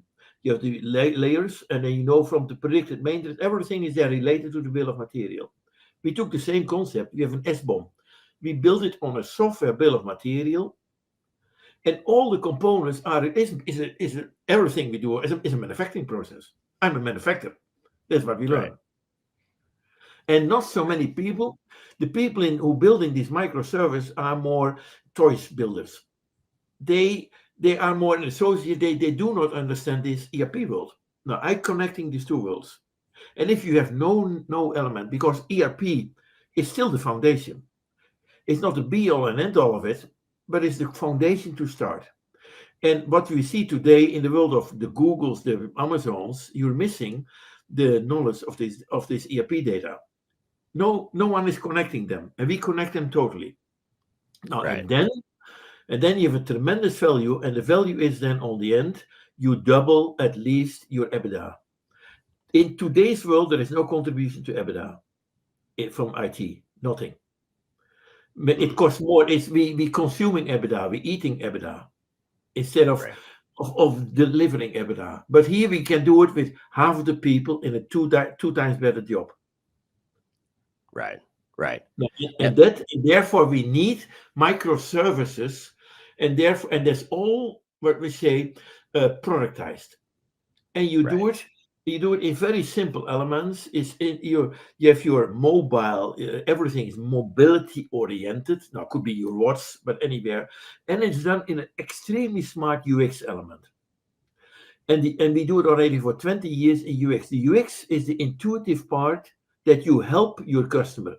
With ERP, you destroy your customer because the simple end user has no clue what ERP means, and the job is becoming more complicated. If you are a truck driver and you have to deal with ERP data, it makes you even more complicated. Right. But the microservice, especially now with AI, they propelling you, and they bring you an agentic AI. That means they help you with a butler. Right. It's a lot more intuitive and easier to navigate. And one thing that's interesting though, I'm going to pull up a question here if you don't mind, Jan. And this is a big but. Everything you said sounds really good, except there's a problem. There's a problem in the industry right now, and that is, I'm going to pull up this question here from Graham on YouTube. Graham says, further to that question, how does Jan view the role and impact of private equity on the enterprise software industry? And I'm actually going to broaden that question a little bit and say, I'll back up and make a bold statement here that there's a lot of money that a lot of investors, a lot of big tech vendors are benefiting from vendor lock, and they're benefiting from this monolithic ERP model. So there's a lot of money at stake here. There's a lot of private equity money going into the cloud and SaaS model within the ERP space. So how does that affect the viability of the innovative approach that you're talking about with composable technology and microservices? First of all, there's always a problem. But Clayton Christensen already mentioned is what you say. You have. I like very much the way he talked over it. Is disruptive innovation is no chance, because disruptive innovation is coming with poor functionality in the beginning, and therefore you stay with the sustainable innovation, who's becoming more efficient innovation, and they're milking the cow. And those companies are making billions of market cap, 10 times revenue. And why is it that a manufacturing company is only making 1 times revenue? And they're making real products. And in software, we're making nothing. They have only skills. It's now even more worse. It's even more worse. All these ERP vendors are nothing compared to the 7 magnificent 7. They have 17,000 billions of market cap. Only 7 companies. All the ERP have only maybe 1 trillion. The Oracles and SAPs. That means they're even poor compared. Now, in tomorrow's world, that is wrong. Instead of 7 companies having 17,000 billions of market cap, it's better to have 70,000 manufacturing companies who are becoming unicorns. Right. Now, that will happen in the future. Now we see we are developing tools, and then we take the money as tool builders. But the money should go to the customer. That's the manufacturer. It's the retailer. And they are the poor guys. Because the money today is stuck in even only with the IT builders, the tool builders. But how could a tool builder, even if you on NVIDIA, you have only chips, but you're not having the end product. Now, I prophesize that it will change now. It changed with these microservices. Now, and how could I make this? Now, first of all, I had money when I left Baan Company, and I could start again. And I started, and I put $200 million as an investment in it without making money before. It was not easy. And I did it again. But there I make a mistake, and I did it without a customer. When I started now in Rapid again, Farnborough company, I had the reputation to deal with big companies, with a Vallejo, one of the top leading companies, 120,000 employees, with a Solvay. With my reputation, I put a new element to Clayton Christensen. Clayton Christensen said, disruptive innovation for chance.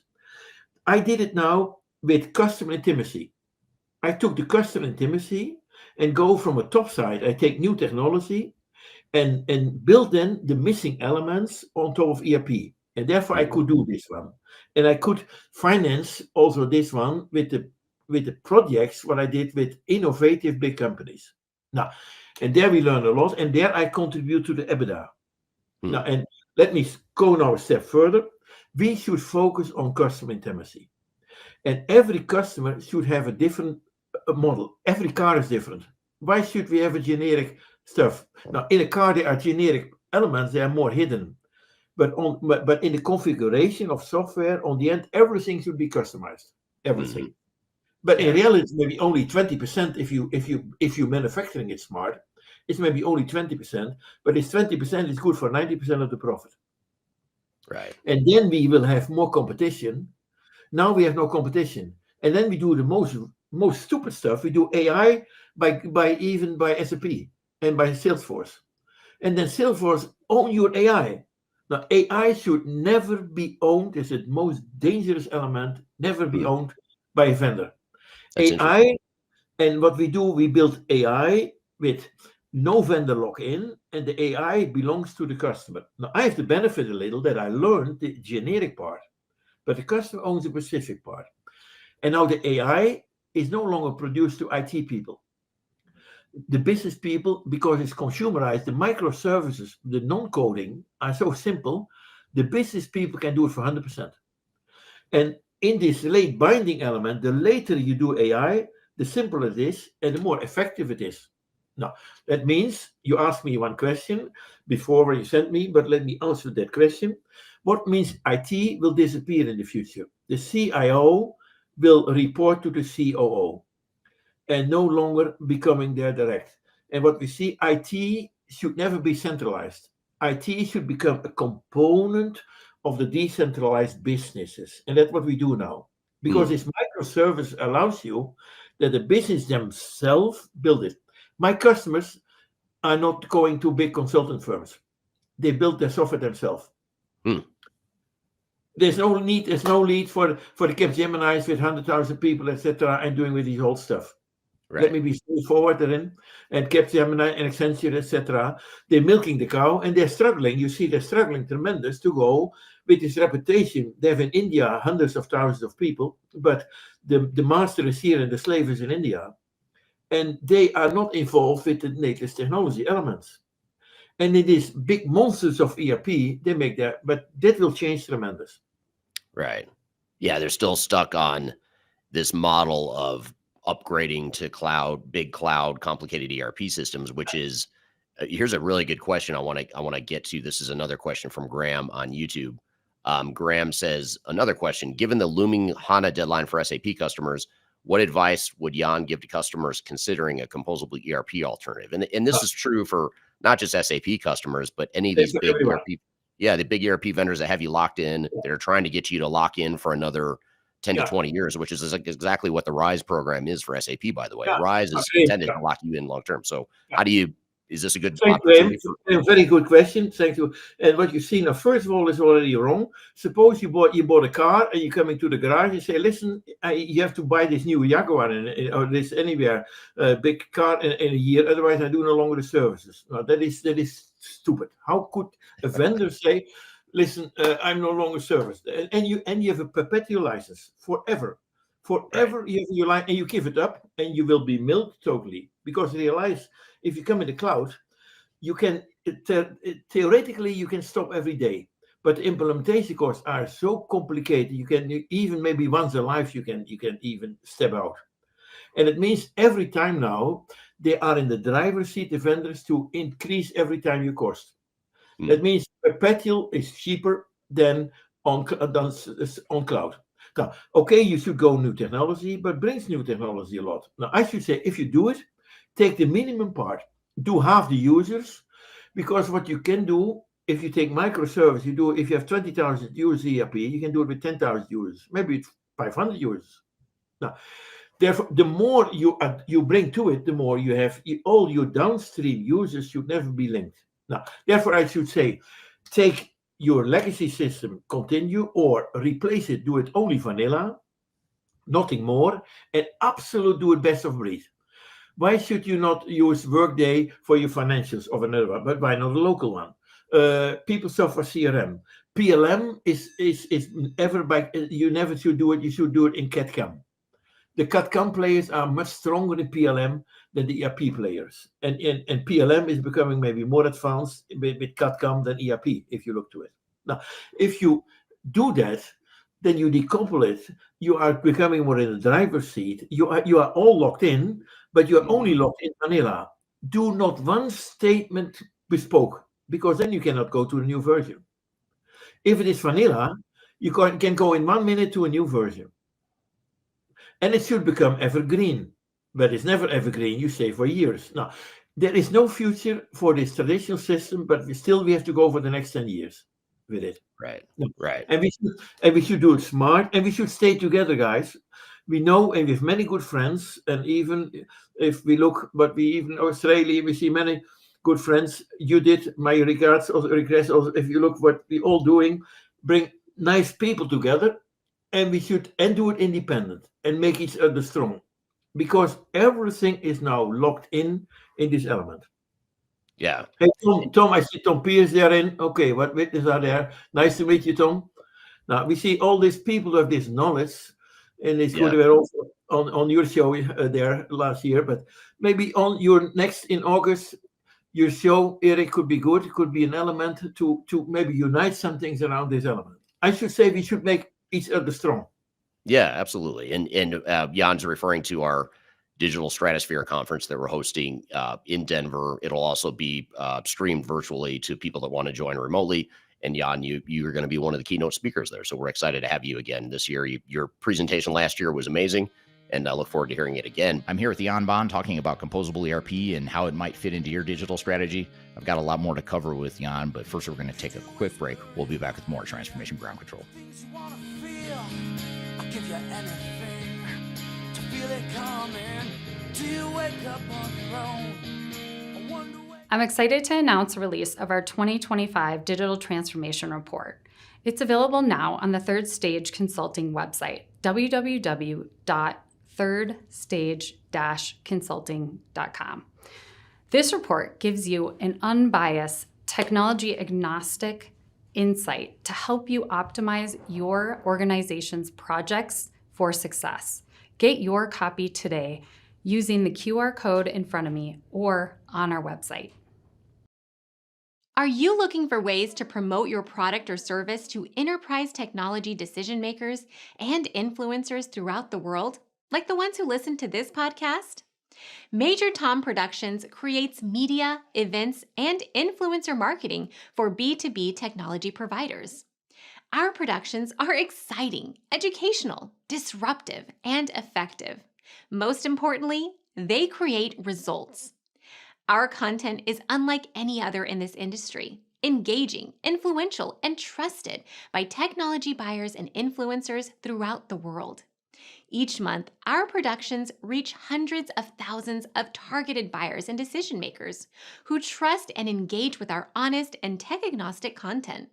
With long-tail viral results and engagement with our content, Major Tom Productions provides a way to reach your target market and create awareness, calls to action, and a connection with potential customers. So collaborate with us today. Learn how we can feature your product or service on podcasts such as Transformation Ground Control, Journey to S/4HANA, and Journey to Dynamics 365. We can also feature your brand on our YouTube channel called Digital Transformation with Eric Kimberling, which boasts over 100,000 subscribers and over 2 million video views per year. You can also participate in our in-person events, including our Digital Stratosphere Conference. Contact us today to learn more. We can tailor a marketing campaign that works for you. We look forward to helping more people learn more about and become engaged with your brand.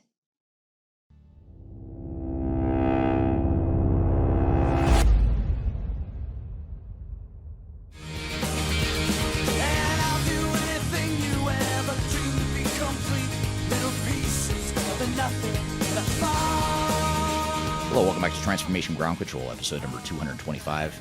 My name is Eric Kimberling, and you can find new episodes of the show every Wednesday by going to transformationgroundcontrol.com.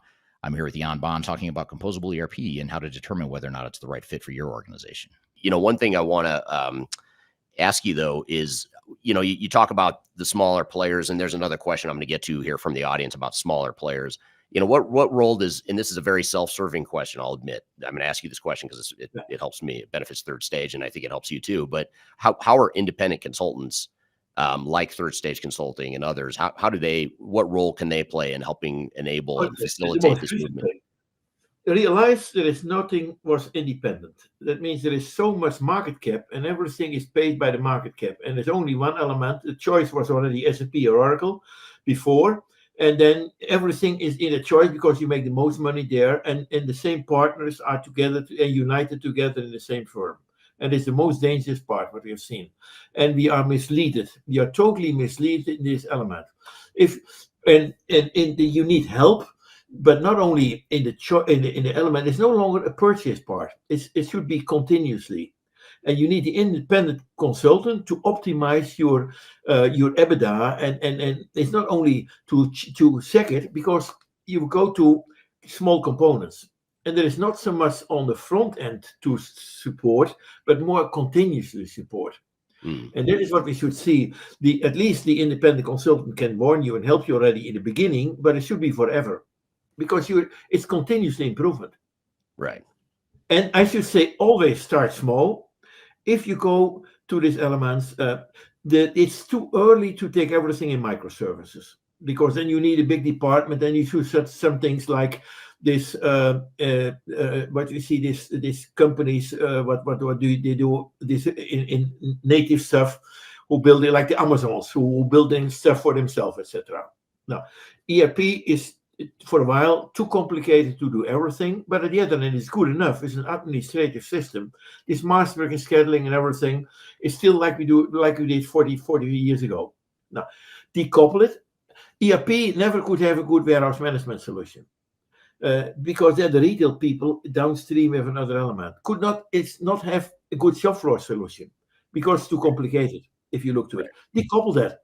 Take only the upstream elements. And take them only vanilla, and maybe your vendor, what you have today, is maybe good enough. Or if this vendor is vanilla, tomorrow you can go to another vanilla vendor because they have more or less the same functionality. Right. But what I expect, what we now do already, we have a big breakthrough with reverse engineering, or from screens already with AI, we can generate already stuff. We are coming very close in a year time. If you see all these SAP or Oracle screens, automatically they give me content for creating source code. And we are very close. We are already very close to this one. What we do with Undoc, we did already proofs. I've seen it last week from my people in India already. We generate 70% already, only taking a demo from the internet. And with that, there is input, only the demo was already good for 70% of creating source coders elements. Now, there's coming amazing technology in AI. But the problem is, and we need help, how to implement that. And that is what we do not know. All our business people do not understand ERP, IT in the beginning, and there we have to commoditize them. And that is a process of ongoing improvement. Right.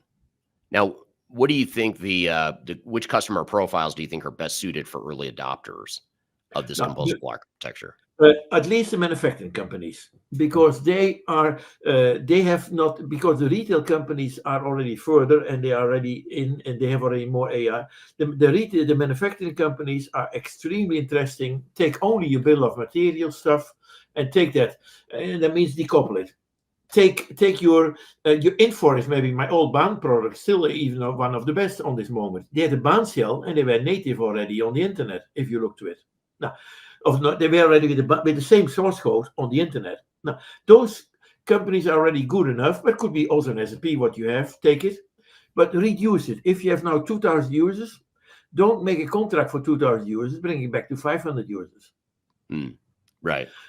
Then you have more enough. If you bring it back, if now you increase where it is not built for. It's not native built for the internet.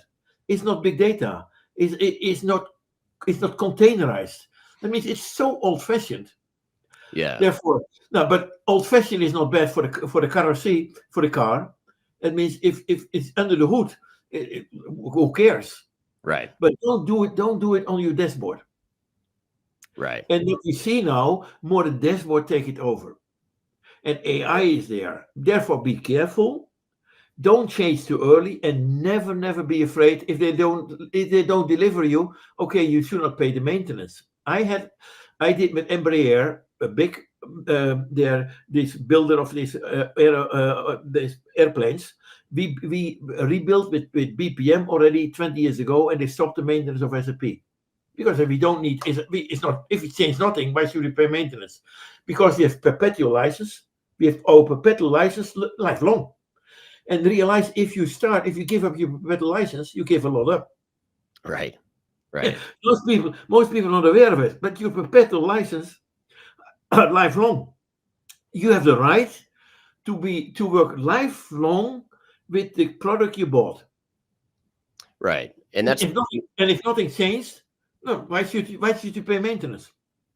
Well, and that's the frustration I have with the ERP and the enterprise tech space right now. Is you look at, for example, what SAP is doing with Rise.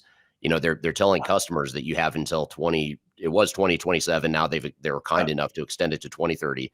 But they're basically saying you have to commit to Rise if we extend your maintenance and support to 2030. But you're already paying your maintenance, so it's extremely stressful because they make everyone afraid, and the revenue increased tremendous. There's no implementation. It's nothing implemented. It's only they collect only the revenue, and it's 10 times market cap. That means their market cap increased tremendous, but they fall from the cliff.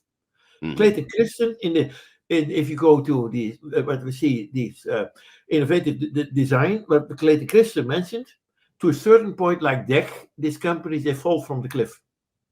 Digital equipment, is that what you're talking about? Yeah. This is equipment, the same. If you look at, that's the investor's dilemma, the innovator's dilemma. Right. And the microservices were not good enough yet in this disruptive innovation for everything, but you have not to do everything, decouple it. Right. And we have these APIs to it, these REST APIs are so strong. We have so many strong elements. Now, and we should unite us with many of these independent learners, and they're smart, very smart people in the SAP camp who know so much in depth their business and their knowledge. Now, and then you need only a few guys. You don't need an army of 500 people. Right. You need only a few guys to understand this one. Right. Now, here's an interesting question from Darian on LinkedIn, and I'll have to read you part of it because it cuts off. But Darian says, you talked about microservices enabling real-time adaptability with dynamic apps that are evergreen. Given how static traditional ERP systems are, do you think we'll see a future where enterprises completely abandon ERP as we know it, or will ERP simply evolve into a back-end transaction engine while microservices takes over the business process? But it's more important. We have these self-driving cars, and to a certain point, there's like agentic AI. To a certain point, it's not self-driving, it's still a steering wheel. But the car is driving better than yourself, but under the hood, we have still the old stuff. There's still mechanical stuff in a Tesla car. Therefore, you can still, in these elements, you can have an ERP system, decouple it, and it's not, you're right, it's only a transaction element, it's so dead like it can be dead. And we talk then over, say, what we call digital stuff is nonsense. On the end, it's only PDF. There's no digital. There's nothing. On the end is a transactional system, and it's dying. The process is dying, and you take it by the end by a spreadsheet, and you continue further. Now, reduce that and accept that. That is statical, but in 1 second, we bring the statical SQL data in a big query from Google. Then immediately from there, it's dynamic, it's semantic. From here, I'm going in a semantic layer, and there we are evergreen stuff. We call it every young. With my S-bill of material, I can take every moment, the latest components. Now, and it's very simple, and it's a software factory. And we do it only with 250 engineers instead of thousands of people in Bernstein. Right. Now, okay, so what I'm going to play devil's advocate for a moment and pretend like I work for one of the big incumbent ERP vendors, and I say, okay, Jan, this all sounds great, but what about that single source of truth that customers want? What about the fully integrated solution? The way you're just single, what we call there's two elements. It's end-to-end business processes and one version of the truth. But here, the single side of truth is only before the spreadsheet. And very early you're dying. And all the CRM systems are already not integrated. And if you take Ariba, you have only one single sign of one version of the truth. Yes, one bill of material. You have one invoice from SAP, from Oracle. The only one version of the truth is you have one invoice. They can send you one invoice and everything is integrated. You can pay you one bill, but it's nonsense. There is no single, and there's no one version of the truth, because we go now to the most end-to-end workflow process, and it's still dynamic, and it's still semantic, and still one version of the truth. Now, in this one version of the truth, after an MRP run, one of the data is maybe 1 day old. And on the latest moment, it's one millisecond before the transaction. Now, take care, in the downstream, all this Internet of Things elements can be integrated only on the latest moment. You need only 1 second. If you do it in the ERP, it's 1,000 times too complicated. This data should never be integrated there. Like the car, on the moment you drive the steering wheel, then you know what to do. Now, that is what we call late binding. You have two elements. One is decoupling, and in decoupling, you expect that some things are maybe a week old of data, but who cares? Once a year, maybe you need the financial elements for the stock for the government or so. I mean, and once a month you need some things. A lot of data you need only once of a month. Now, what you do then? You take microservice out, and you bring the consolidated elements once a month in. That's what we did with Vallejo. Vallejo had 40,000 SAP users, and we replaced their we replaced for 20,000 users their project control solution from Microsoft. We rebuilt it in 3 months.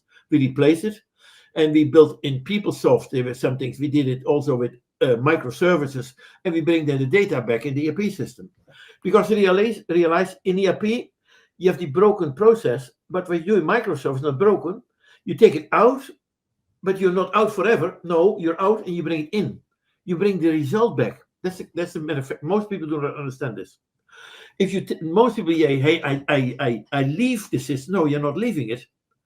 You take the data out, but the result once a month before you do your financial numbers, you bring it only once in the same process in SAP. Right. Now, there is a secret. That is a secret to understand this. Yeah, that makes total sense. And one of the questions I want to ask you too is how do you see the balance shifting between best of breed applications or composable ERP or composable technology and fully integrated ERP suites? How do you see those two worlds colliding?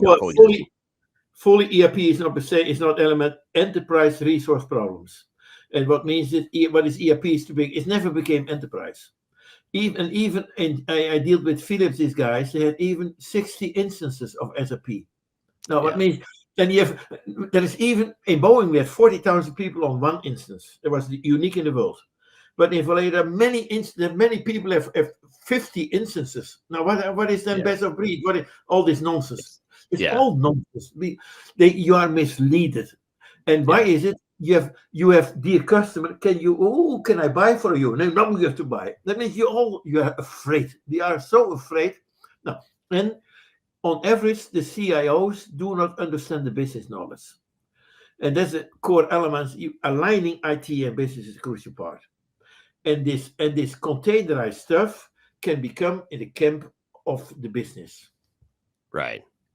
Now, can you tell us a little bit about tell us a little bit more about Rapid, if you don't mind. What is the Rapid tool? How does it work?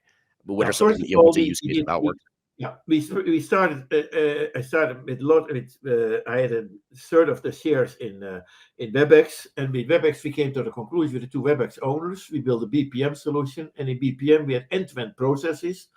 And Subramin, the founders of WebEx, say, Jan, you are the only one who can bring end-to-end processes, and we have web meetings. Can we not connect them together as a war room?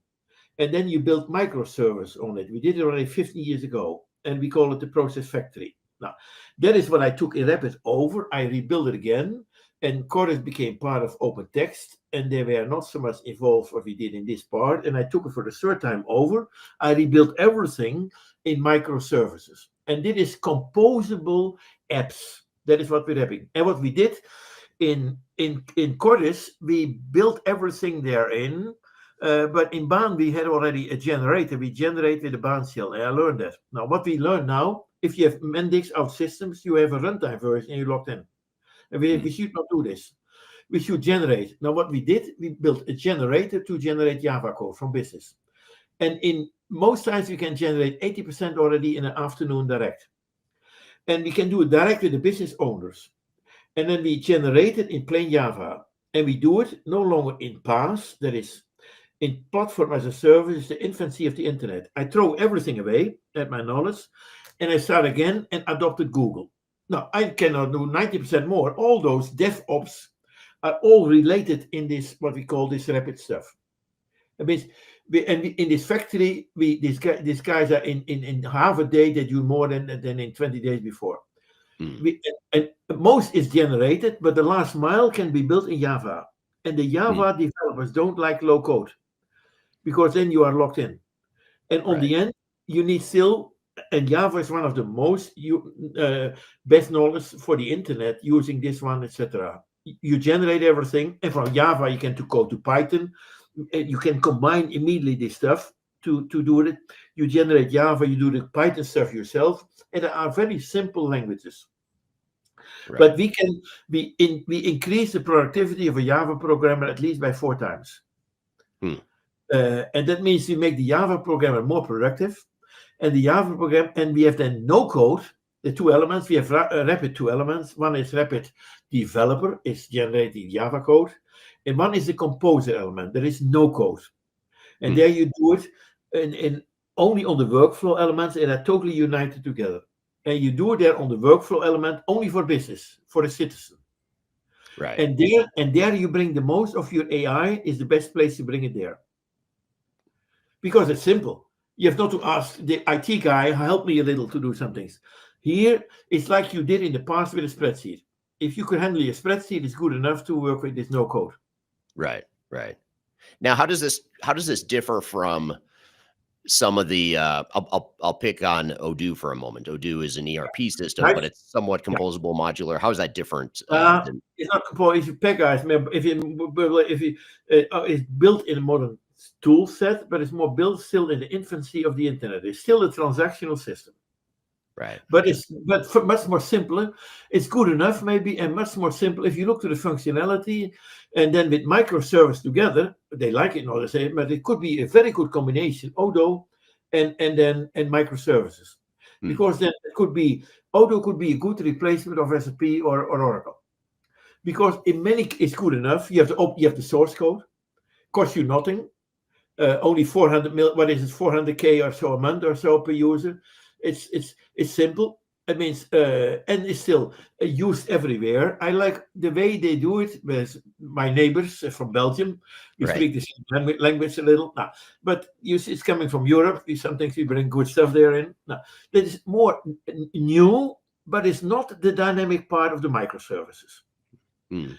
But it's very more easier to do to replace the ERP stuff, in my opinion.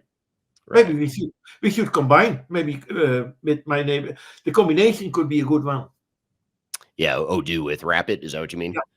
Yeah, that makes sense. Well, I respect them very much the way they do. They simplify a lot of stuff. Much simpler to implement. Yeah. And I think the complication, where there are complications or where there's limitations of a standard system like an Odoo or any system, that's where. Yeah, but Eric, I think you realize they do not the masterwork and scheduling stuff, etc. They do more project or more Kanban project oriented stuff, I should say. Yeah. That means they have chosen and take care. There's not a full ERP stuff. Right. I mean, if you go to the whole, if you have a manufacturing company with building aeroplanes and building all this and have thousands of parts, etc., and where you do your masterwork and scheduling, your MRP run, etc. Who is doing an MRP run? Many people talking manufacturing companies without understanding MRP. Right. but the complexity is in the MRP, master work and scheduling element, and then all the logistic. And if you see all those logistics elements running it every day and how to deal with it stuff. Right. Here's a question that just came in. I think it's a good one that's worth noting.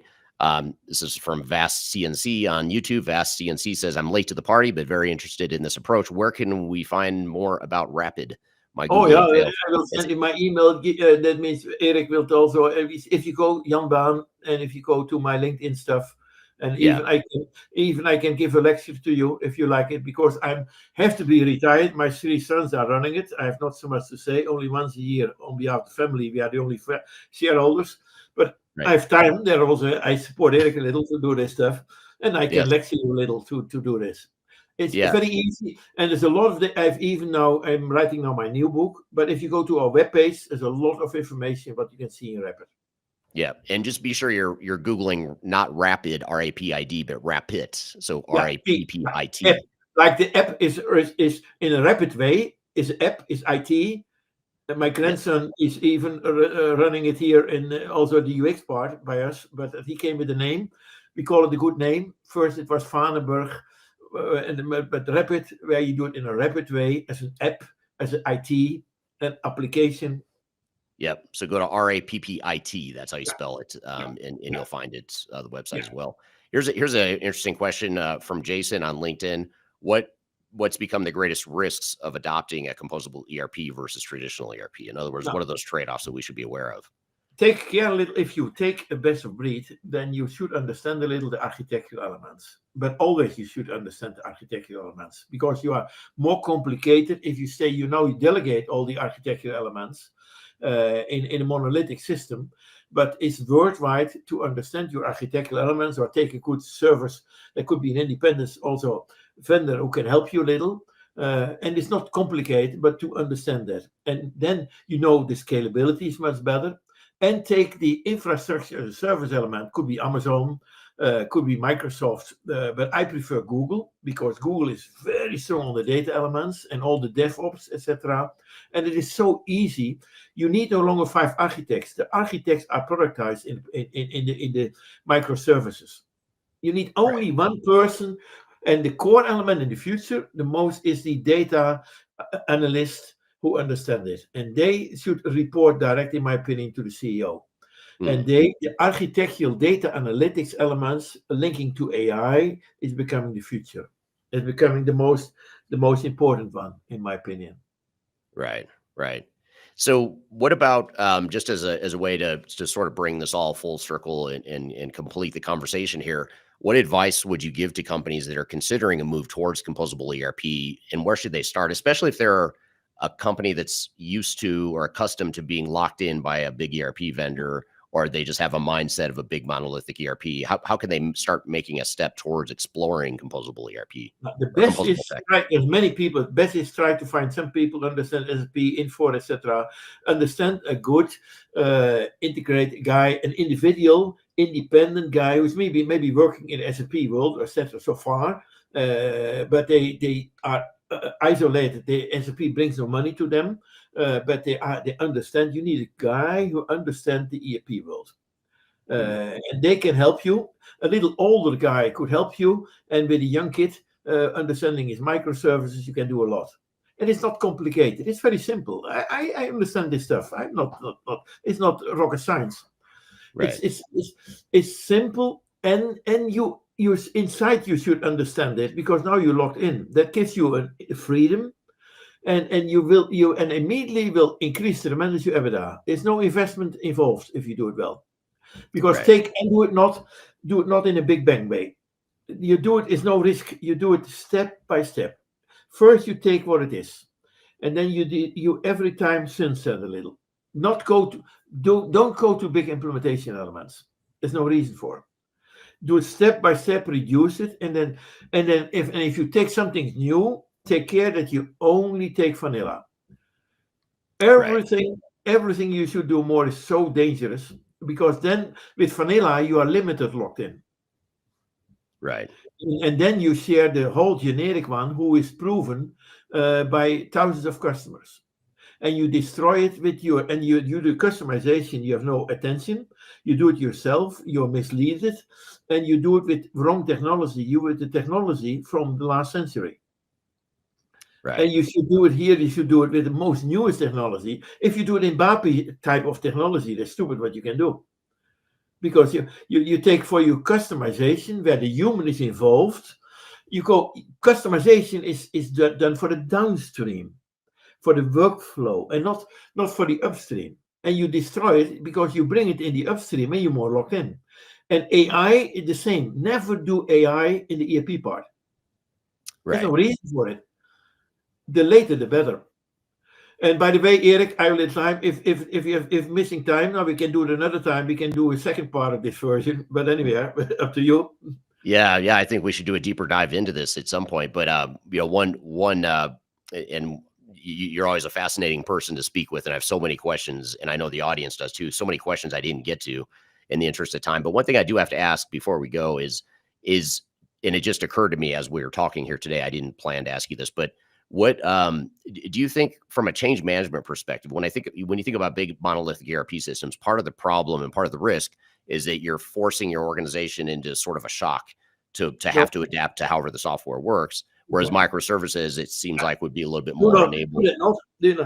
Say what you do with microservices is what you do now already. You replace only your document management type of stuff on this moment. Become familiar and rebuild only and maybe if you look, even if you see with all this email type of stuff now, replace this. And if you look to Microsoft Office, more is like something from and SharePoint. Why should you continue too much there? Rebuild your own microservice and do it there, because why should you need email in the future and deal all this stuff? I mean, on this part you start. And then you say, "Oh, wow, I see now." And then you take the APIs and you take as is. That means you're destroying nothing in the beginning. Right. And start with some small elements like a leaf element, or and take this simple downstream elements as an integrated dynamic app, instead of doing some things like document management and this type of stuff. And then you adopt the data. Then you learn the data and take care that you should understand your data stream from your MRP. You kill nothing, and then you say, "Oh, I can do it half the users." If you take you do all those stuff more in the document and all this stuff in the ERP stuff. Decouple that. Right. See ERP only as a pipe, as a data pipe. And then you see step by step, why should you not build another shop floor control model? But ERP should stay forever there. Your financials can stay there. All the compliance, let it stay. No risk. And now you go to a new version, it's 100 times more risk. You go from Rise anywhere and you go to HANA, and that is the biggest risk. Right. That is there you take the risk. Well, that's why 60% of SAP customers have not started and have no plans to move to. And the money is already in the market cap. Yeah, absolutely. And I think that's I think this model you're talking about, I think in my opinion, the biggest challenge in getting widespread mainstream adoption of this microservices and composable concept is all the money that's at stake with these big incumbent tech providers. So I think it's important to really keep an open mind and get in. And everyone like to come around you, because all the complication stuff is there. Now, if you bring it down, do the same element like you did 3 years ago. There is nothing to win. You win only downstream. Your money is downstream. Right. Never upstream. Upstream is only the compliance. It's like a bookkeeping system.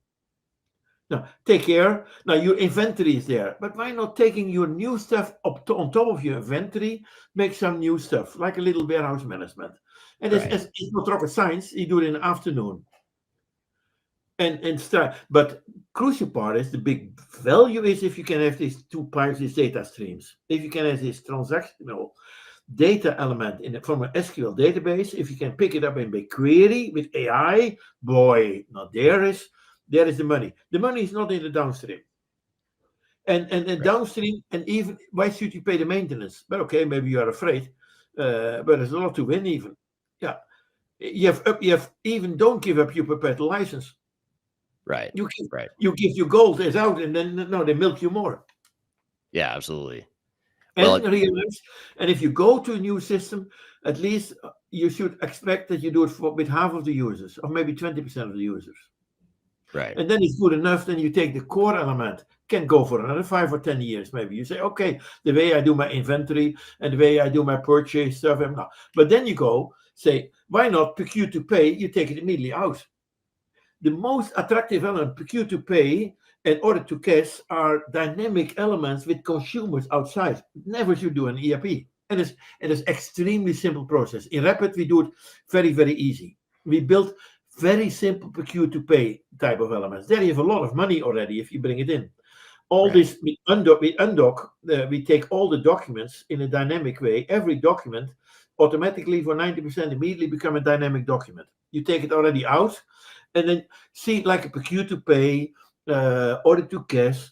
This type of elements are where you make a lot of money, and then you learn to deal with the same data. Now your data is not integrated. Your transaction data is dying. And it is not, and you feel it with a spreadsheet, so stupid like you can do in every boardroom is gambling, because they need first a spreadsheet to explain some things, and it's not reality. No, here we go to dynamic decisions. It must be semantic, and that is what microservices are doing us. Right. And extremely simple. Yeah. Sounds simple. I mean, it sounds simple enough. I think if we can get out of our own way in the industry and be open to other ideas and not just hone in on these old school models, I think it's a good thing. And then we have another element. Then the vendors are forced, otherwise they make no money, to make their APIs or even the connectivity better. Otherwise, they're in business for them.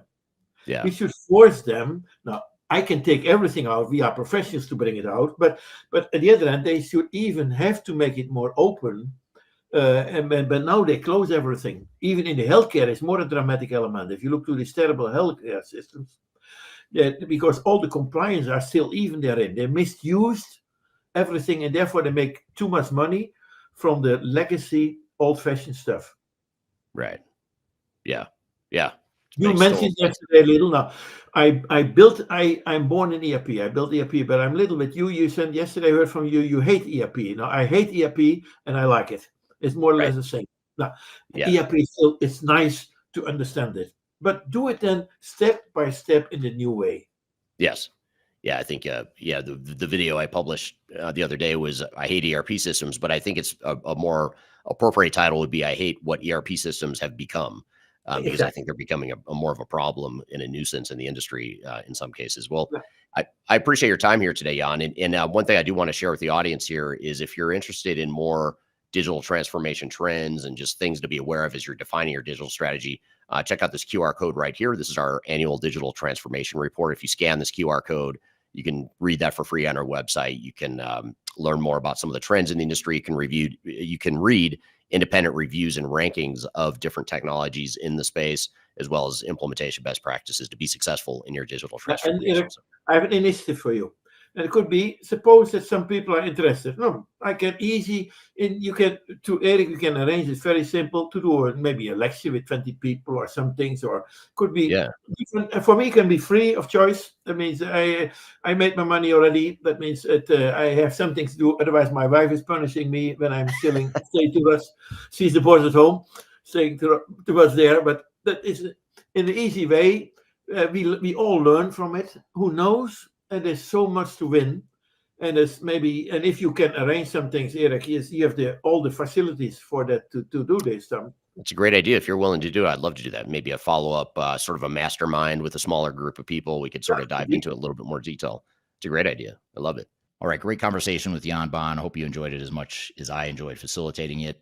And hopefully that gives you some ideas on whether or not Composable ERP might be something you consider or might be a good fit for your organization and the digital strategy you're pursuing.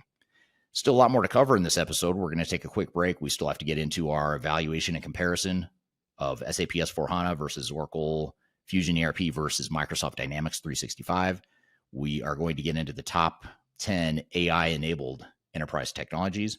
And then last but not least, we're going to get into the 4 digital strategies that you should be aware of and considering as you define your digital strategy. And hopefully that gives you a framework to determine which path makes the most sense for you, so you focus your efforts and aren't getting into analysis paralysis or evaluating different types of technologies that just aren't going to make sense for you.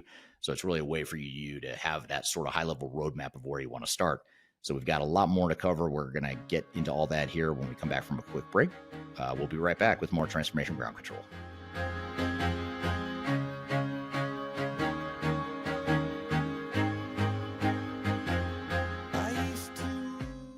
Hi, this is Eric Kimberling with Third Stage Consulting and your host of Transformation Ground Control. I want to encourage you to read our Guide to Organizational Change Management. It's a free report or free guide that we published. It's one that I actually wrote that talks about best practices and lessons learned as it relates to change management. So as you know, on this podcast, we cover a lot of stuff related to the human sides of change, organizational change management, including training, communications, org design, all kinds of stuff as it relates to change management. So if you're trying to learn more about change management, or you're looking for more direction and ideas on how to get started on your change management strategy and your overall journey, be sure to check out this guide. You can read it by scanning the QR code on the screen in front of you, or in the links below for this particular podcast episode. You can find a link to take you to the page that will allow you to register to go ahead and download that and read it for free.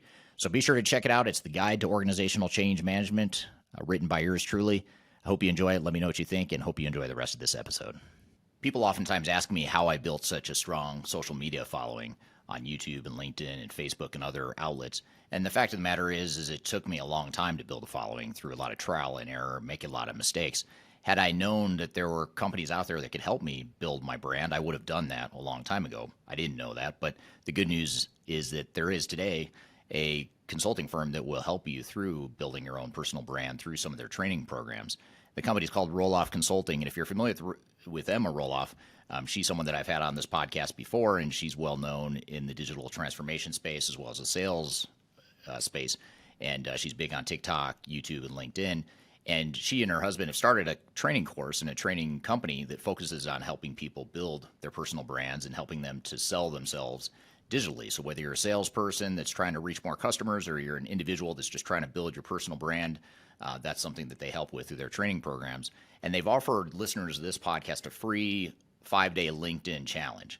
And I encourage you to check it out. I've included a link below for this podcast. If you go to the podcast notes, you'll find a link that gets you free access to this 5-day challenge, where you'll get step-by-step guidance. You'll get real results. So you'll get some tangible results from the program. And you also get a special offer at the end of it. So it's exclusive to listeners of this podcast. Be sure to check out the link below if you want to work on building your personal brand, or if you're in sales and you're trying to reach more people. Whatever the case may be, check it out. It's free to listeners of this podcast. You can check it out via the link below. Roman cavalry choirs are singing.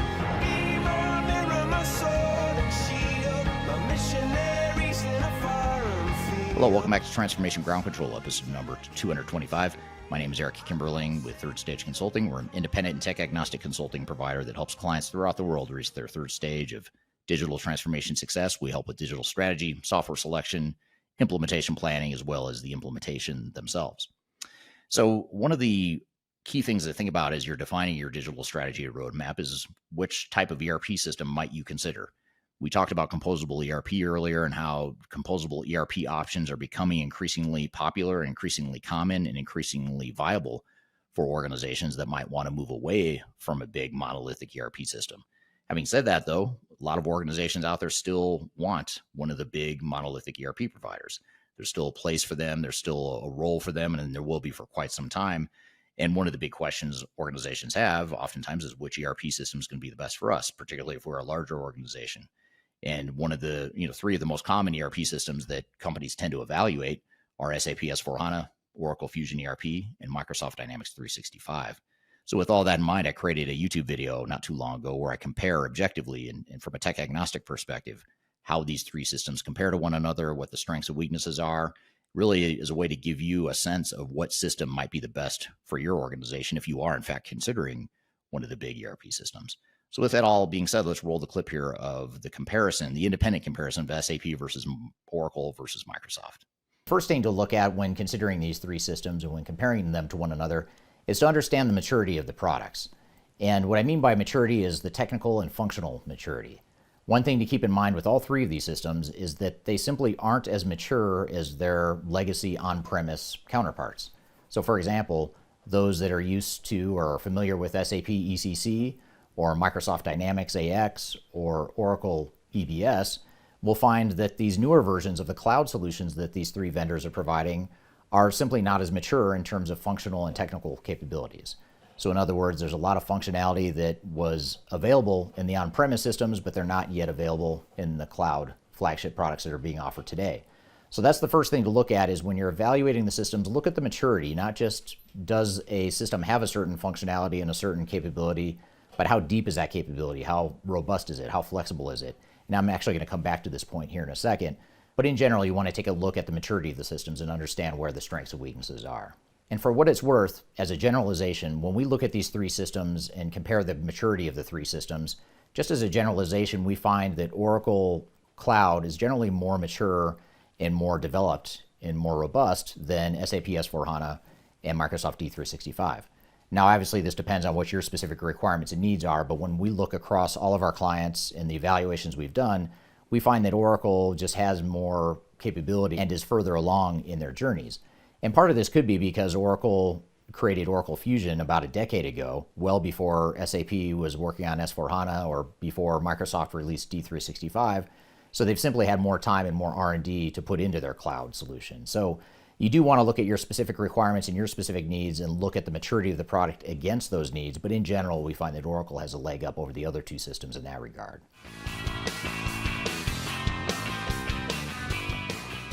The next thing to look at is how scalable are these two products? And a lot of this is going to depend on what does scalability mean to you. For some organizations, scalability equates to high efficiency, standard processes, common business processes, and repeatable processes. Other organizations might define scale as flexibility, and I'm actually going to come back to the flexibility point here in a moment.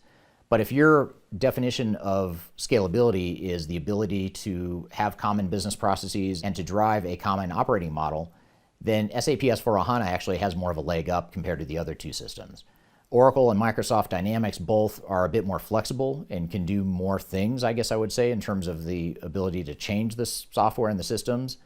But SAP, in terms of driving a common set of business processes, a common architecture, a common platform, SAP generally is stronger in that area of scalability. But again, it all depends on what your definition of scalability is and making sure that you assess these three systems against that criteria.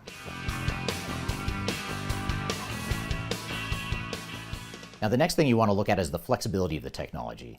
If you're a high growth organization or you're rapidly changing, entering new markets, acquiring new customers, maybe even acquiring new companies, then flexibility may be very important to you. And you want to know that you're selecting and implementing a solution that can keep up with you and that can change as your business changes. And this is where both Oracle and Microsoft Dynamics tend to have a leg up over SAP in terms of flexibility. Both products are a bit more adaptable and adjustable when you look at some of the different workflows and processes within the systems.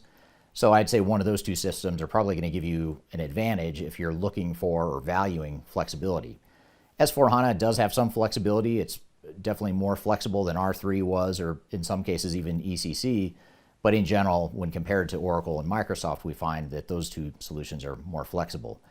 So the key here, though, is to look at where you value flexibility, what business processes will you require flexibility, and then assess the products against those criteria. And then another area of flexibility that may or may not be important to you is within the hosting options that you have.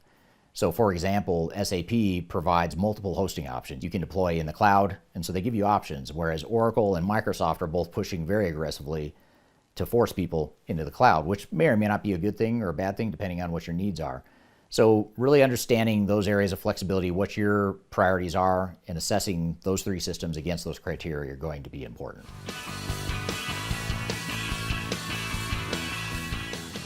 Now, the next thing to consider with these three systems, and probably the most obvious one, is the level of general functionality that the three systems provide. And this is completely dependent on what your needs and priorities are. If your priorities are really strong financials and GL and accounts payable, accounts receivable, SAP may be the best fit. And oftentimes we find clients that will value that functionality heavier with SAP than with other systems that they might be considering. If, on the other hand, you're looking for very solid workflows and enterprise performance management and data and analytics, Oracle Cloud is extremely strong in that area. Or if CRM is a very important priority to your organization, many of our clients that value CRM find that Microsoft is stronger in that area. So you really want to look at what are your priorities, what are your requirements, and then look at each of the different parts of these three systems against those specific functional requirements. And one other thing I would note here is as you're evaluating the functionality of the three systems, it's important not just to rely on demos and what the salespeople might tell you or what you might see in a proposal, but to get quantitative, objective inputs as to where the strengths and weaknesses are and how the three systems compare. For example, we have an internal database that tracks thousands, tens of thousands of requirements for all three systems as well as other ERP systems, completely agnostic data that can be a good way to augment the information you might get directly from the vendor. But regardless of how you do it, make sure that you're comparing the functionality in the areas that are most important to you as an organization. And one last thing on this front is make sure you're poking holes in the systems. Even if you're leaning pretty heavily towards one of these three systems, you want to make sure you understand where the gaps are, where the weaknesses, where are the shortcomings of the product. And every one of these three systems, as well as every other system in the marketplace, by the way, is going to have shortcomings and weaknesses. And if you haven't identified what those are yet, then you probably haven't dug deep enough into the evaluation. And the reason this is so important is to not only give you more confidence in the decision to make sure that you're finding the weaknesses in all three systems, but also so you can better plan for and understand what the risks of implementation are so you can have a more realistic implementation plan and budget. So in addition to assessing which systems have the best capabilities and the strongest functionality, you also want to poke holes in the systems to understand where the weaknesses are as well. Even though all three of these systems are largely deployed in the cloud, it's important to understand the level of maintenance that's going to be required by you as an organization. And what I mean by that is the technology maintenance for the most part, and also the business user maintenance of the system. So on the technology side, you want to understand what sorts of skills and competencies am I going to need from my IT department to support this product going forward, and how does that compare to what I have now? And similarly, what sort of business competencies and business user types of competencies am I going to need to have to ensure that we can maintain the system longer term from a business perspective? So really understanding both aspects of maintenance, what the ongoing cost might be, how well it aligns with where you are today, and to the extent that it doesn't align with where you are today, understanding what that gap is and what the costs and risks of getting to that point are. So really look into what are those maintenance requirements and which one best fits your needs. Now, an intangible evaluation criteria that a lot of organizations don't think about is what kind of impact is this product, whichever one you choose of the three, what kind of impact would that option have on your organization? And in particular, how would it affect the culture of your organization? So, for example, if you're an entrepreneurial organization, you've grown very quickly through acquisitions and just organic growth, perhaps you have private equity funding now, and you're really trying to get to the next level by creating a more common business model and common operating processes and that sort of thing, then SAP may be able to drive that sort of cultural impact on your organization. If, on the other hand, you're trying to create more flexibility and create a more nimble and more agile organization, if that's where you're trying to go, then Oracle or Microsoft might be the better fit from that regard. So really understand that intangible art versus science aspect of how the technology fits with your current culture, and more importantly, where you want to head as a culture as you look to transform your business to get you to the next level. Now, last but not least, you want to understand what your system integrator options are. What sort of implementation support would you have if you chose any one of these three systems? And how do those implementation options compare to one another? With all things being equal, you definitely want to look at how the implementation partner could make or break your potential implementation. So if, for example, you find that Oracle and Microsoft are both pretty good, they're pretty equal fits with your other needs that we've identified in this video, then it may come down to what implementation partner do you feel most comfortable with. And just as a broad generalization, we find that SAP has a number of very large implementers that might be good fits for larger organizations, but they also have mid-tier types of providers that people don't often think about that might actually be better fits. Same goes for Oracle and Microsoft as well. And one other note I'll throw into here as you're comparing these three systems is if I were to evaluate the strengths and weaknesses of these three channels and ecosystems in general, the SAP, Oracle, and Microsoft channels and ecosystems, I would say Microsoft is actually at a severe disadvantage. There's a lot of VARs and resellers out there that aren't very well regulated, for lack of a better word, by Microsoft, and it's just very fragmented. So there's almost too many options to choose from, and not all of them are very good. Some of them are good, some of them are very bad, and there's a lot of in between, a lot of mediocre options. So very fragmented space, very hard to navigate. But if you can find a good one and you find that the product's a good fit, it can obviously be a good fit for your organization. And then with SAP and Oracle, I think the biggest challenge there is to not become too enamored by the big name implementers, because unless you're a very large organization that absolutely insists on and has great experience working with these very large system integrators, oftentimes that can be overkill for a lot of organizations by spending too much time and money and too much complexity in the implementation. So make sure that you carefully consider the implementer options you have that are best aligned for you, and use that as one of your decision criteria as well. So that was my comparison of SAP versus Oracle versus Microsoft. If you have questions, you drop those in the comments and I'll keep an eye on those and be happy to answer any questions you have about how those three systems compare. But hopefully that gives you a good sense of what to expect from each of those three systems. If you'd like to learn more about those ERP systems and other ERP systems that are out there in the marketplace, I encourage you to download our 2025 Digital Transformation Report. And that's a report we publish each year. It has a number of independent software reviews and rankings that'll help you not only compare SAP, Oracle, and Microsoft, but also many of the other systems that are out there in the marketplace. Be sure to check that out. There's a QR code on the screen in front of you, and you can go to the links below as well if you'd like to download that 2025 Digital Transformation Report. So be sure to check that out. So speaking of ERP systems, we're going to take a quick break. When we come back, we are going to talk about the top 10 AI-enabled enterprise technologies. So we talked about SAP, Oracle, Microsoft. We're going to talk a little bit about them again, as well as 7 other systems out there that you should be considering as it relates to AI capabilities. So if you're interested in ERP and AI together, this is a top 10 list you'll want to pay close attention to. So we'll take a quick break. We'll get into the top 10 AI-enabled enterprise technologies, and then later we'll get back to the 4 strategies, digital strategies you should be considering as part of your overall roadmap, and really helping you hone in on which one's best for you. So we've got a lot more to cover. We'll be back with more Transformation Ground Control.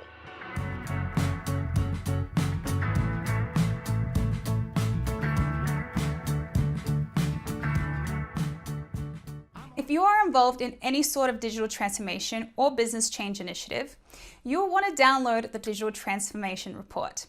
With its comprehensive overview of business and technology trends and best practices, this report is a must-have guide for any transformation project or executive team. Download this free report by visiting Third Stage Consulting at thirdstage-consulting.com. You can also visit our website to learn more about us or download independent reports, videos, and other best practices. Again, visit thirdstage-consulting.com today to learn how you can take your transformation to the third stage of success. I want to invite you to join me and other thought leaders in the digital transformation space to Stratosphere 2025. It's an annual conference we've hosted now for 7 years in a row. It's a great event. It's live in Denver, Colorado, but we're also offering it virtually via hybrid tickets. And we're going to have a lot of different speakers here, including myself as a keynote, as well as others that you may know from the industry. And this is a perfect conference if you're interested in any sort of digital transformation, including ERP and CRM and HCM. And actually the theme for this year's session is AI and how AI is affecting all different types of digital transformation. But in addition to AI, we'll also talk about the fundamentals of digital transformation, including program management, evaluating the right software, digital strategy, change management, process improvement, all the things you need to know to make your project successful. It's also a great way to network and learn from others. So just being part of a community that is also like-minded and going through the same things you are, that's another value. And you can join, like I said, remotely, in person, and you can also buy VIP tickets if you'd like more exclusive access to me and others from the Third Stage team and other speakers that are going to be there. So I hope to see you soon. Check out my discount code below for discounted tickets. You can go to stratosphere2025.com for more information, including the full agenda, and I hope to see you there. Are you looking for ways to promote your product or service to enterprise technology decision makers and influencers throughout the world, like the ones who listen to this podcast? Major Tom Productions creates media, events, and influencer marketing for B2B technology providers. Our productions are exciting, educational, disruptive, and effective. Most importantly, they create results. Our content is unlike any other in this industry, engaging, influential, and trusted by technology buyers and influencers throughout the world. Each month, our productions reach hundreds of thousands of targeted buyers and decision makers who trust and engage with our honest and tech-agnostic content. With long-tail viral results and engagement with our content, Major Tom Productions provides a way to reach your target market and create awareness, calls to action, and a connection with potential customers. So collaborate with us today. Learn how we can feature your product or service on podcasts such as Transformation Ground Control, Journey to S4HANA, and Journey to Dynamics 365. We can also feature your brand on our YouTube channel called Digital Transformation with Eric Kimberling, which boasts over 100,000 subscribers and over 2 million video views per year. You can also participate in our in-person events, including our Digital Stratosphere Conference. Contact us today to learn more. We can tailor a marketing campaign that works for you. We look forward to helping more people learn more about and become engaged with your brand.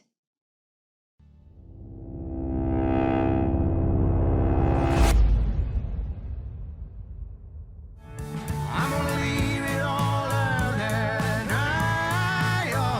I'm gonna leave it all out there. Hello, welcome back to Transformation Ground Control, episode number 225. My name is Eric Kimberling. You can find new episodes of this show every Wednesday by going to transformationgroundcontrol.com. And the show is sponsored by Third Stage Consulting, an independent and tech-agnostic consulting firm that helps clients throughout the world reach their third stage of digital transformation success. And I wanted to share this YouTube video with you that I published recently where I talk about the top 10 AI-enabled enterprise technologies. And this is particularly helpful if you're looking as part of your digital strategy at enterprise technologies, commercial off-the-shelf software that also contains a lot of AI capabilities. So we've taken a first stab at ranking some of these AI-enabled enterprise technologies to give you a sense of which ones might be best for your organization or which one you might want to consider for your organization. So with that all being said, let's roll the top 10 AI-enabled enterprise technologies. Odoo is one of the more popular up-and-coming ERP systems, especially in the small and mid-market. And Odoo is an open source provider of ERP technology, and they've invested fairly heavily in AI. And what I like about Odoo's use of AI is that it's bringing AI to small and mid-sized companies. So we think of things like order processing and closing the books and other basic functions that Odoo can handle as an enterprise software provider. They've invested heavily in AI, and they're automating a lot of those processes using AI. So it's a great option for you, especially if you're a small and mid-market company. And in fact, if you are a small and mid-market company, you might actually want to rank Odoo higher on your list. But with all that being said, that's enough to land Odoo at number 10 on our list of the top 10 AI-enabled enterprise technologies.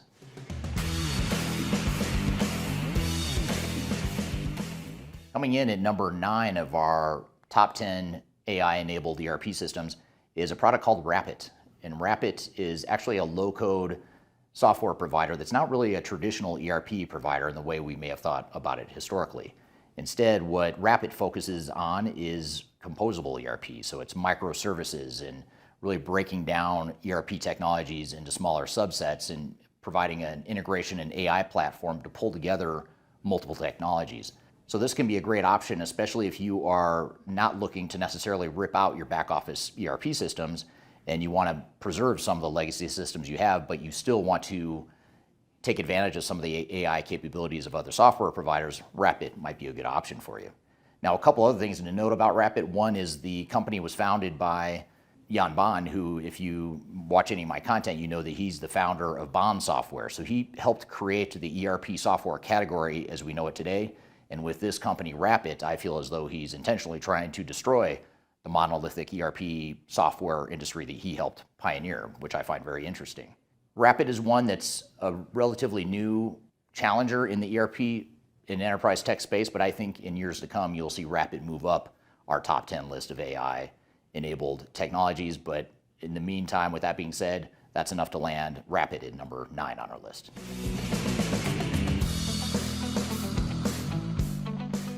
Coming in at number 8 is a company called ServiceNow. ServiceNow is not a traditional ERP system or a complete ERP system in the same way some of the others in our top 10 list are, but ServiceNow is used by a lot of customer-facing processes and organizations. So it's used often for customer service and creating cases and tickets with customers. It's also used by a lot of larger internal IT departments. So when IT departments try to track their help desk tickets, ServiceNow is oftentimes the platform that's used for that. And ServiceNow is really a good product to leverage AI capabilities just simply because of the mass amounts of data that it captures at the customer level. So they've built learned language models that are specific to HR, IT service management, and other functions. So they're also out acquiring AI providers as well and organically creating a lot of AI capabilities. So all that's enough to land ServiceNow at number 8 on our list of top 10 AI-enabled ERP systems.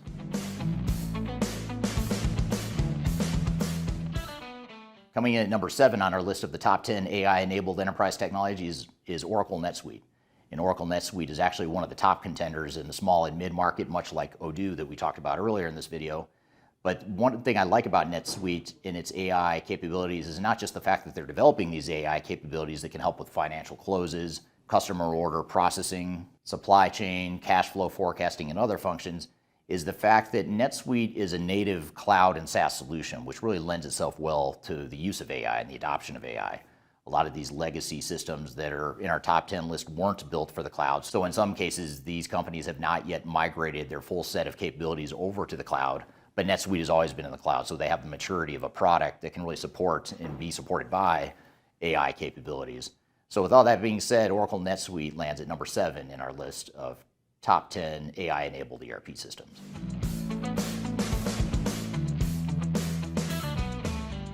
Coming in number 6 of our top 10 AI-enabled ERP systems is Workday.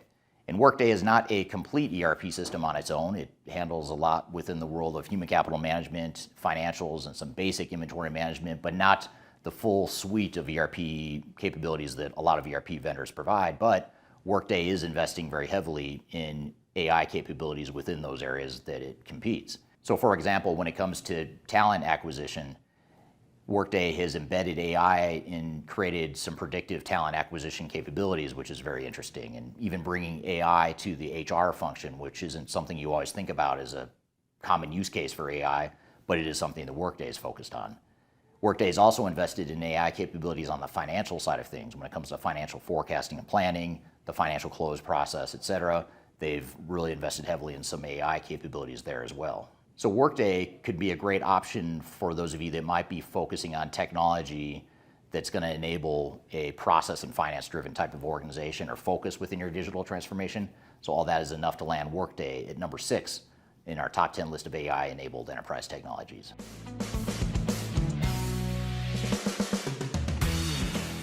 Coming in at number 5 on our list of top 10 AI-enabled ERP systems is Oracle Cloud ERP. And actually, to be clear, it's not just Oracle Cloud ERP. It also includes Oracle Cloud Supply Chain Management and Human Capital Management. Those two functions fit within the umbrella of ERP. But Oracle has invested heavily in AI in all 3 areas. And where Oracle has an advantage is, first of all, they have a large client base, and they're well established in the ERP space. So that customer base provides a high volume of data to train AI models and to provide better AI capabilities to its customer base. So Oracle has embedded Oracle Fusion AI within all of its cloud applications as cloud products. Oracle also has the advantage of having industry focus across different industry verticals, so AI is able to leverage and learn from all these different industry capabilities that Oracle plays in. So all of that is enough to land Oracle Cloud ERP at number 5 on our list of the top 10 AI-enabled ERP systems.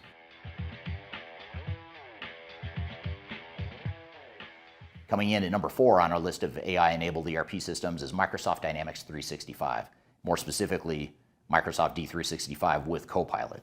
And Microsoft has a distinct advantage in the AI arms race because they're an investor and part owner of OpenAI, and they also have Copilot, which draws from the OpenAI model. So that's really powerful in that most people that are using Microsoft Dynamics 365, and even people that are just using Microsoft Office 365, have access to Copilot, which is a very powerful AI tool set. Within Microsoft Dynamics 365, however, its AI tools are used to automate certain functions within supply chain management, financial close and reporting, and CRM as well. Copilot is also embedded within a number of different workflows within Dynamics 365, allowing customers a lot of flexibility to how they use AI within their business processes. So all that is enough to land Microsoft Dynamics 365 at number 4 on our list of the top 10 AI-enabled ERP systems. Coming in at number 3 on our list of top 10 AI-enabled ERP systems is Salesforce. Now, Salesforce may not be your traditional ERP system. Most people think of Salesforce as a CRM-only solution, but within Salesforce, you also have other third-party applications that can round out that CRM offering and provide more of an ERP-like experience. And this is done through the Force platform. But the reason I like Salesforce and the reason it's ranked high on our list is because they've embedded AI throughout so many different parts of their product using Einstein AI, which is their AI model that they've embedded within Salesforce. So where Salesforce is particularly strong as it relates to AI is within customer service, marketing, and the sales processes. So Salesforce has AI that are deeply embedded throughout workflows, throughout the product. It's not an add-on. Even though there's a separate product called Einstein, it's actually embedded throughout much of the Salesforce product. So all that is enough to land Salesforce at number 3 on our top 10 list of AI-enabled enterprise technologies.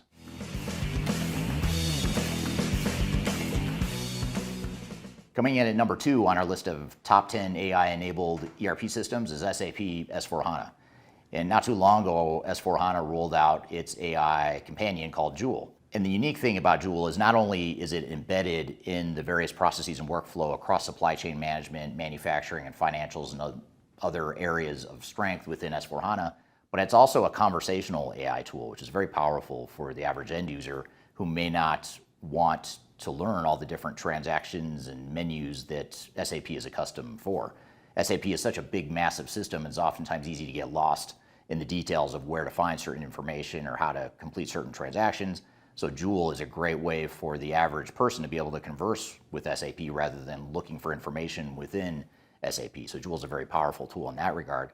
The other way that SAP has a distinct advantage in the AI arms race is that they have such a big customer base, over 30,000 customers that have already opted into sharing the results with Joule and with the SAP AI models, to where customers are learning from each other, or their AI models are learning from one another.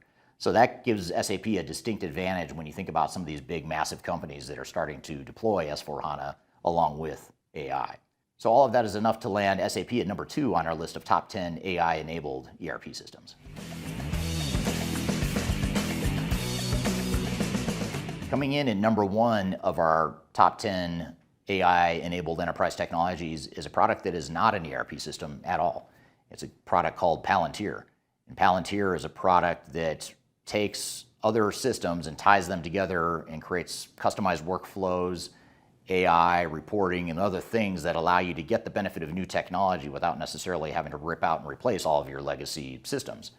So Palantir is something that's very commonly used, especially in government, healthcare, and even some manufacturing now. They're moving more into the private sector as well. And they really specialize in companies that have tons of data they've accumulated over the years, but they're using older technologies that they just haven't been able to replace or haven't had the appetite to replace. And so what Palantir has done is they've created a tool set that sort of sits on top of a lot of those legacy systems and gives you AI capabilities and integrations and workflows that make it feel like you've got new technology, but beneath the surface, you're still using a lot of the old legacy technologies, which might be okay depending on what technology you're referring to. Palantir has invested heavily in AI for data modeling, integration, and even predictive analytics and other types of AI-enabled processes that span across multiple functions and industries. So all that is enough to land Palantir at number 1 of our top 10 AI-enabled enterprise technologies. So that's an overview of the top 10 ranking of the enterprise technologies that have the best AI features within them, at least according to us, our opinion, and what we've seen so far with helping clients select and implement these different systems. But I'd love to hear your feedback on that as well. If you've got any additions or comments or observations about any of these systems or systems that should have been in the top 10 or you think should have been in the top 10 but weren't, Would love to hear your feedback on any experience you have with AI in these different enterprise technologies. So we're going to take a quick break. When we come back, I'm going to share with you one more video where I talk about how to define the general roadmap or strategy that makes the most sense for you, how to look at those 4 major paths that most organizations have and compare objectively how they compare to one another, what the risks are, the cost benefit, the pros and cons, all that good stuff. We're going to get into that here in just a moment. We'll be right back with more Transformation Ground Control. Show me how to lie, you're getting better all the time, and turning all against one is an art that's hard to teach. Another clever word. I'm excited to announce the release of our 2025 Digital Transformation Report. It's available now on the Third Stage Consulting website, www.thirdstage-consulting.com. This report gives you an unbiased, technology-agnostic insight to help you optimize your organization's projects for success. Get your copy today using the QR code in front of me or on our website. Are you looking for ways to promote your product or service to enterprise technology decision makers and influencers throughout the world, like the ones who listen to this podcast? Major Tom Productions creates media, events, and influencer marketing for B2B technology providers. Our productions are exciting, educational, disruptive, and effective. Most importantly, they create results. Our content is unlike any other in this industry, engaging, influential, and trusted by technology buyers and influencers throughout the world. Each month, our productions reach hundreds of thousands of targeted buyers and decision makers who trust and engage with our honest and tech-agnostic content. With long-tail viral results and engagement with our content, Major Tom Productions provides a way to reach your target market and create awareness, calls to action, and a connection with potential customers. So collaborate with us today. Learn how we can feature your product or service on podcasts such as Transformation Ground Control, Journey to S/4HANA, and Journey to Dynamics 365. We can also feature your brand on our YouTube channel called Digital Transformation with Eric Kimberling, which boasts over 100,000 subscribers and over 2 million video views per year. You can also participate in our in-person events, including our Digital Stratosphere Conference. Contact us today to learn more. We can tailor a marketing campaign that works for you. We look forward to helping more people learn more about and become engaged with your brand.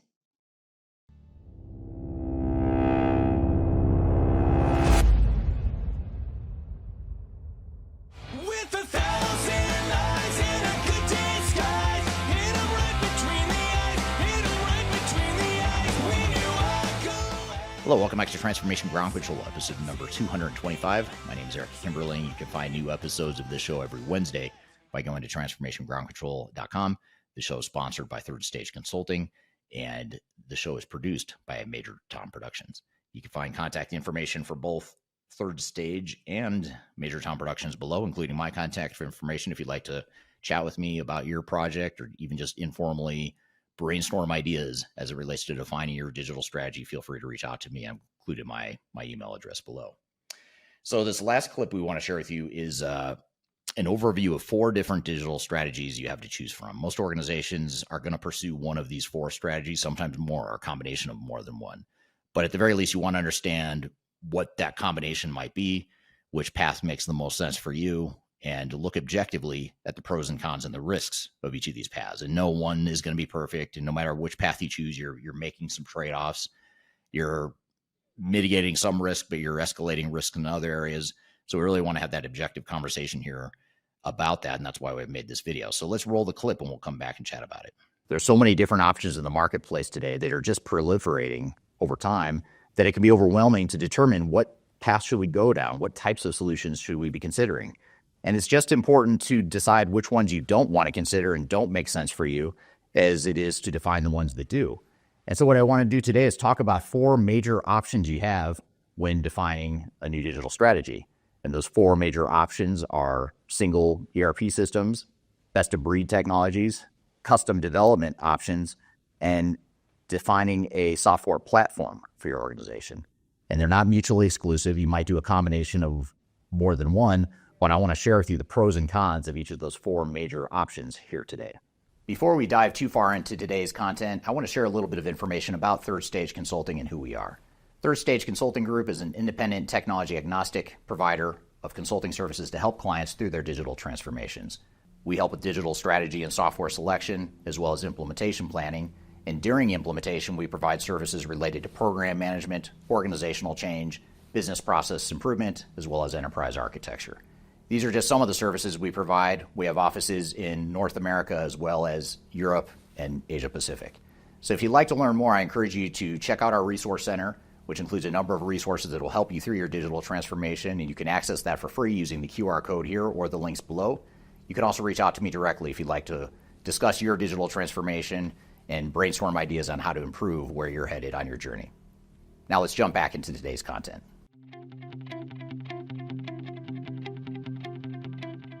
The first option you have as an organization, and this has historically been the most common option for organizations, is to select a single ERP system that's going to address the needs of your entire organization. Now, the main advantage of single ERP system is, first of all, it's integrated end-to-end processes.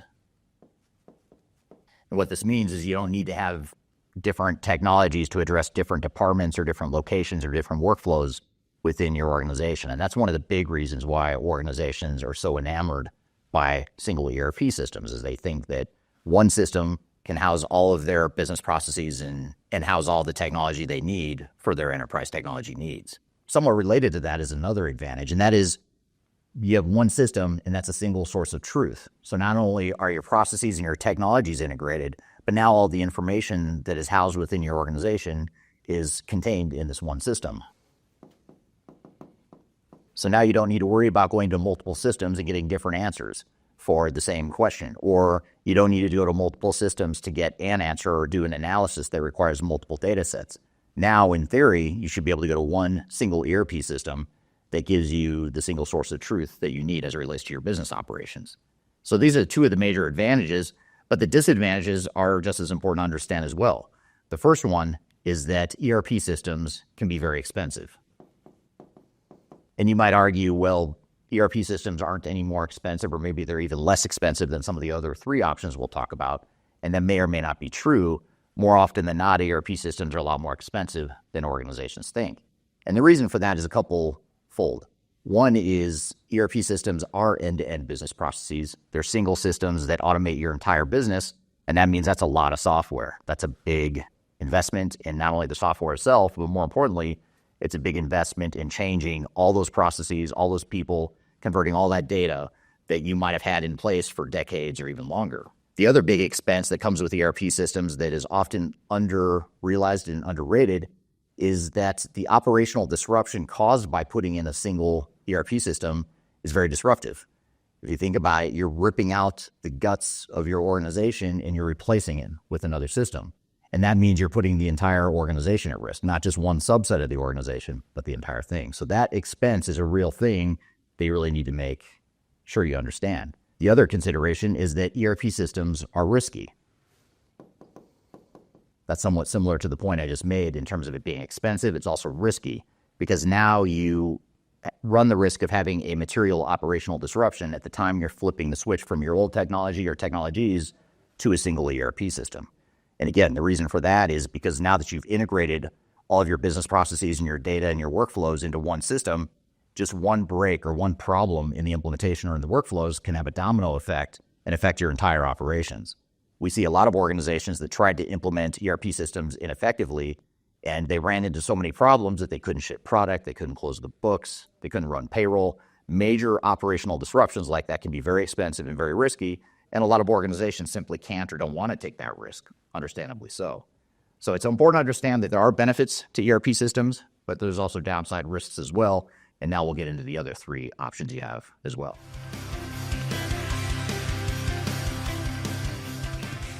Another option that organizations have is best-of-breed technologies. And best-of-breed is similar to ERP, but a little bit different. It's a lot like ERP in that you're addressing your end-to-end business processes, but it's different in that you're not necessarily doing it with one single system. So in other words, instead of having one ERP system that will handle order processing and forecasting and financials and accounting, manufacturing, warehouse management, payroll, etc., now you have different systems to address different needs. So you might have, instead of just one big system, you might have multiple systems that do different things that are all integrated together to provide that end-to-end solution that you might also get out of an ERP system. Now, when I first say that, it may sound like best of breed is not nearly as appealing as single ERP, but if you look at the pros and cons, it can actually be very appealing.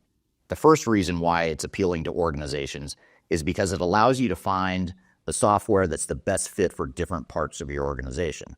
Many cases, organizations that are implementing a single ERP system find that this system can't address all or even most of their needs, and they end up with big gaps and big deficiencies in what the ERP system gives them, and they end up settling or compromising in certain parts of their business. So the fact that you're likely to get a better fit across different parts of your organization is something that's very appealing, and in many cases you find that these best-of-breed solutions can give you more value and a better fit with what you need in different parts of your organization. The other reason why best-of-breed is appealing to a lot of organizations is because it supports a more agile or more nimble approach to change within an organization. So we'll just call that agility for now. So that agility is something that's very appealing to organizations. And the reason it's more agile in many cases than a single ERP system is that you don't have to define all of your end-to-end processes and take on a big, massive undertaking with best of breed. You could pick off certain parts of your organization, certain processes, certain departments, certain functions, and find technologies that just address that part of the business. And oftentimes that's going to be lower cost and lower risk than taking on the entire big, massive, complex ERP implementation. And for a lot of organizations, that makes a lot of sense. It's easier to get, in many cases, alignment and support for a smaller investment that gives you incremental improvement than taking on a bigger, riskier ERP implementation. However, there's also risks with best-of-breed solutions as well. They're not as perfect as they may sound so far. The first is integration issues. When you have multiple systems, now you've got to figure out how you're going to tie those systems together so that your processes can flow end-to-end, so that your data can flow, so that you have one single source of truth for data and you're not worried about conflicting data in different systems. And that can be difficult and complex and risky and costly from an architecture and a technical perspective. Now, having said that, I'm going to come back to one point here with single ERP systems, and that is even with a single ERP system, you still have to do a certain amount of integration because you have different modules within an ERP system. And those different modules require integration to the other modules. The only difference here is you've got one single system and a single tool set for integrating those systems, which makes it a little bit easier and faster and cheaper than in this case. So this puts more pressure on the organization from a technical perspective. It might add to your cost line item here on integration, but it may also be that you have the advantages here that outweigh that cost. And the other downside risk of best-of-breed solutions is that it oftentimes results in a lack of clarity around the bigger picture direction of your technology landscape. So I refer to this as a short-sighted digital strategy. It's not always a bad thing, but it can be. And let me explain what I mean by that. Let's just say you decide that your sales force, your sales organization is the area you want to start with, and they're chomping at the bit for a new CRM system so they can track leads better, close more deals, generate more revenue and commission, etc. So you may decide, let's go buy and implement a new CRM system. Nothing wrong with that. It can deliver immediate value. It allows you to be more agile. Great stuff, right? But at the end of the day, the challenge with that is now you may be picking a CRM system that doesn't support longer-term needs from a technology perspective. Let's just say in the future, you also decide that you want to get a new manufacturing system or a new order management system, and that CRM system that you've deployed doesn't play nice with that other system. And if you haven't looked at the entire big picture in advance and planned that out, you might find yourself backed into a corner with a technology that works well for the sales team, but it's not there to support the longer-term digital strategy and roadmap of the organization. So one way around this, one way to mitigate that risk is to define your digital strategy up front, define what the best-of-breed tech stack is going to look like, and then start deploying it piece by piece as you see fit and as you prioritize. So having said all that, these are some of the pros and cons of best-of-breed. And now let's talk about custom development and platforms and how they compare to these two solutions as well.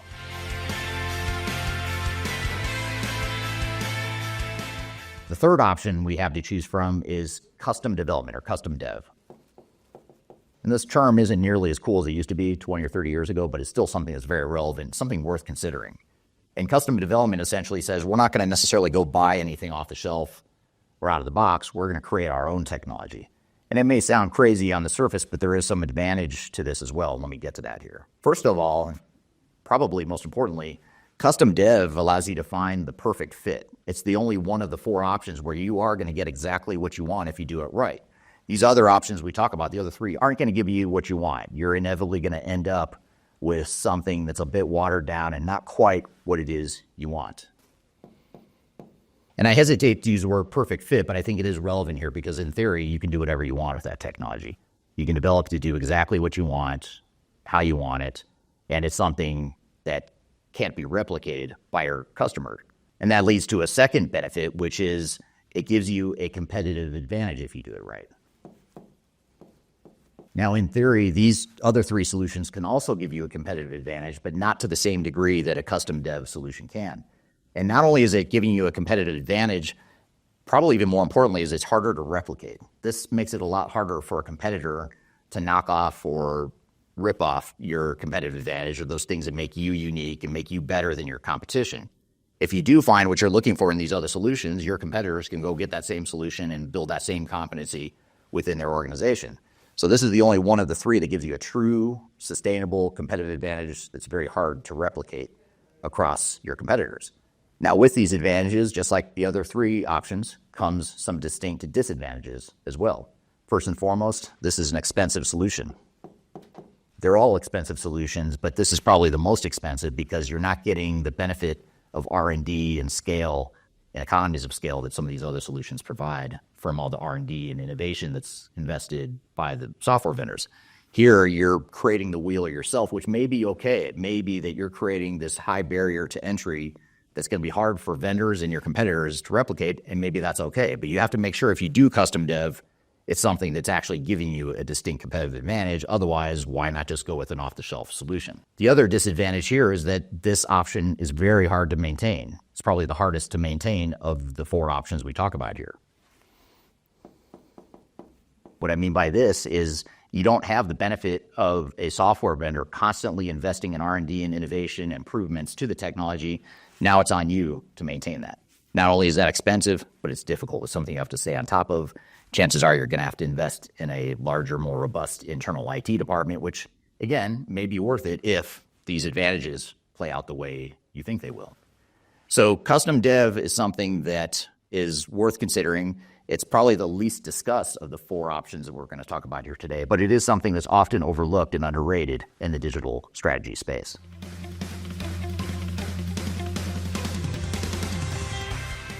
Now, the 4th option is software platforms. And software platforms a little different, similar to these 2, but a little bit different.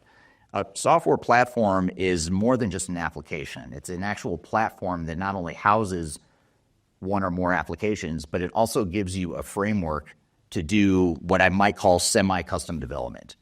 You have tools that you can use to build on a platform that's a common platform that's supported by a vendor, used by other customers and people throughout the community. So it takes away some of these downside risks of truly custom dev solutions and gives you somewhat of a best of all worlds solution here. That's probably the biggest advantage here, is that software platforms give you that best of all worlds. Now, before I move on, let me give you a couple examples of what a software platform is. If you've ever heard of Salesforce, you may think of that as a CRM software vendor, and it is. But a lot of people don't know that Salesforce also has a Force platform that Salesforce was built on, but they've opened it up to third-party developers to create other types of applications on that Salesforce platform. So if you go buy Salesforce, you don't only limit yourself to Salesforce, you also open yourself up to third parties that have created solutions built on that same platform. So it's almost like a best-of-breed sort of solution, but it's all on the same platform, and that can save you time and money and give you that integration and cost effectiveness that you may not get with some of these other options. Another example is Palantir, which is sort of a, I don't want to say middleware on steroids, but it's probably the best way to simplify it right now. You can actually find a review of Palantir right here. If you watch this video right here, I do a review of Palantir. But they're a solution that actually integrates multiple systems. So if you've got these old legacy systems that are well entrenched within your organization and hard to replace, You could put in a product like Palantir that gives you more advanced workflows and AI and reporting and things like that, and a better user interface, all on that platform that ties together your legacy systems. And then another example I'll share is a company called Rapid. And Rapid is spelled R-A-P-P-I-T, and it's actually founded by Jan Baan, who founded Baan Software back in the 90s, if you remember that. He and his team have created a platform that ties together multiple systems and provides integrated workflows, more of a composable ERP approach. So those are just a few examples. There's a lot more software platforms out there. Even some of the traditional ERP vendors are moving towards that platform model. NetSuite, for example, now is opening their platform to third parties to create different systems. Microsoft Dynamics has also opened up its platform to third-party developers. So platforms are a thing of the future, and a lot of organizations are moving that direction. Which leads me to another advantage in that software platforms, in many cases, can allow you to leverage the existing technology you already have. This can be a very appealing factor for big organizations, especially, and very mature, older organizations. If they have legacy systems that have been around for a long time, well entrenched in the organization, it's going to be highly risky, in some cases impossible, to rip those systems out and replace them. You may navigate that by putting a platform in place that ties together multiple systems that you already have. At the very least, it buys you time to have a better user interface and take advantage of AI and better reporting and analytics. Buys you more time to take advantage of that modern technology while you figure out how you might replace some of those back-end legacy systems. But platforms also come with downside risks. Platforms can be a bit harder to maintain because you're inherently now talking about having multiple systems, much like the best-of-breed option. It also requires you to have more of an internal IT staff that can support those multiple systems and stay on top of advancements and other possibilities within that platform. But again, if you find that the advantages are there, that disadvantage or that investment might be acceptable.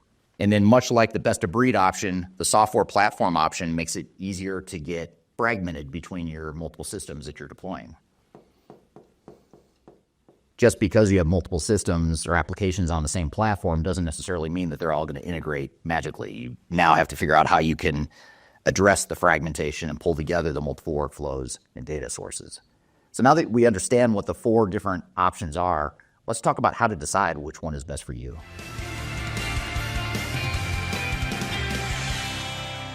So we've got 4 major buckets of options that we can pursue with our digital strategy. How do we know which one is best? Now, each one has strengths and weaknesses. There's no silver bullet. There's no perfect answer. So what you really have to do is look at different parts of your business and determine what the priorities are for different parts of your business. Not only that, you also have to look strategically as an organization, what are your long-term goals and objectives as an organization, and which one of these solutions are going to best support you. Now, one thing that's really important to point out is that you don't have to choose just one solution. You might find that you're going to lead with a single ERP approach, but you might augment it with a custom dev approach where you're going to take some of your areas of competitive advantage, very isolated. You're going to invest in some custom development to bolt onto your ERP system. Or you might find that you're going to find an ERP system, but you're going to find an ERP system that also enables a certain platform that opens things up to third-party developers. So this is where Microsoft Dynamics 365 becomes appealing. This is where NetSuite or Salesforce might become appealing. So you look at ERP systems that also have a platform, and that might be an option as well. What often happens with our clients too is that they say, we want to lead with a single ERP system, but we're going to use a best-of-breed approach to fill in some of the gaps, to fill in the blanks of what a single ERP system can't do. A lot of times clients think they're going to just pick one system, and then they quickly realize no one system is going to give them everything they need, so they end up with sort of a hybrid solution there. So there's a lot of ways to mix and match, but you really have to understand what your goals and objectives as an organization are in terms of how you're trying to scale the organization, how much you're trying to standardize operations, how much are you trying to outsource your IT department, how risk tolerant are you, what does your budget look like? All those factors and considerations need to be incorporated into the decision process here. So that's the overview of how to choose the 4 major digital strategies you have to choose from when you're defining your digital strategy for 2025 and beyond. Hopefully that helps you give you a good framework to get started on. And as is the case with everything we've talked about here today, whether it's looking at composable ERP or how to get started on your digital strategy, or comparing these different ERP systems or AI-enabled systems, or just generally defining your general digital strategy roadmap, I'm happy to chat with you about that. If you've got questions or you want to brainstorm ideas, feel free to reach out. I've included my contact information below. I've also included a links below and a QR code right here that you can scan if you'd like to download or read our free 2025 digital transformation report. It's a report that contains a number of independent reviews and software rankings. It contains best practices for implementation, lessons learned, benchmarks, all kinds of things. It's really packed with information that's really important if you're defining a digital strategy and roadmap for your organization. So I highly encourage you to download that, scan the QR code here on the screen, or go to the links below if you're listening to the audio only version of this podcast. So I hope you found today's episode helpful. Again, if you'd like to learn more, I've included a bunch of resources below. Be sure to check it out. We do new episodes every Wednesday. Go to transformationgroundcontrol.com, and I look forward to seeing you next Wednesday, next week, same time, same place. Hope you have a great week in the meantime, and we'll see you soon. Take care.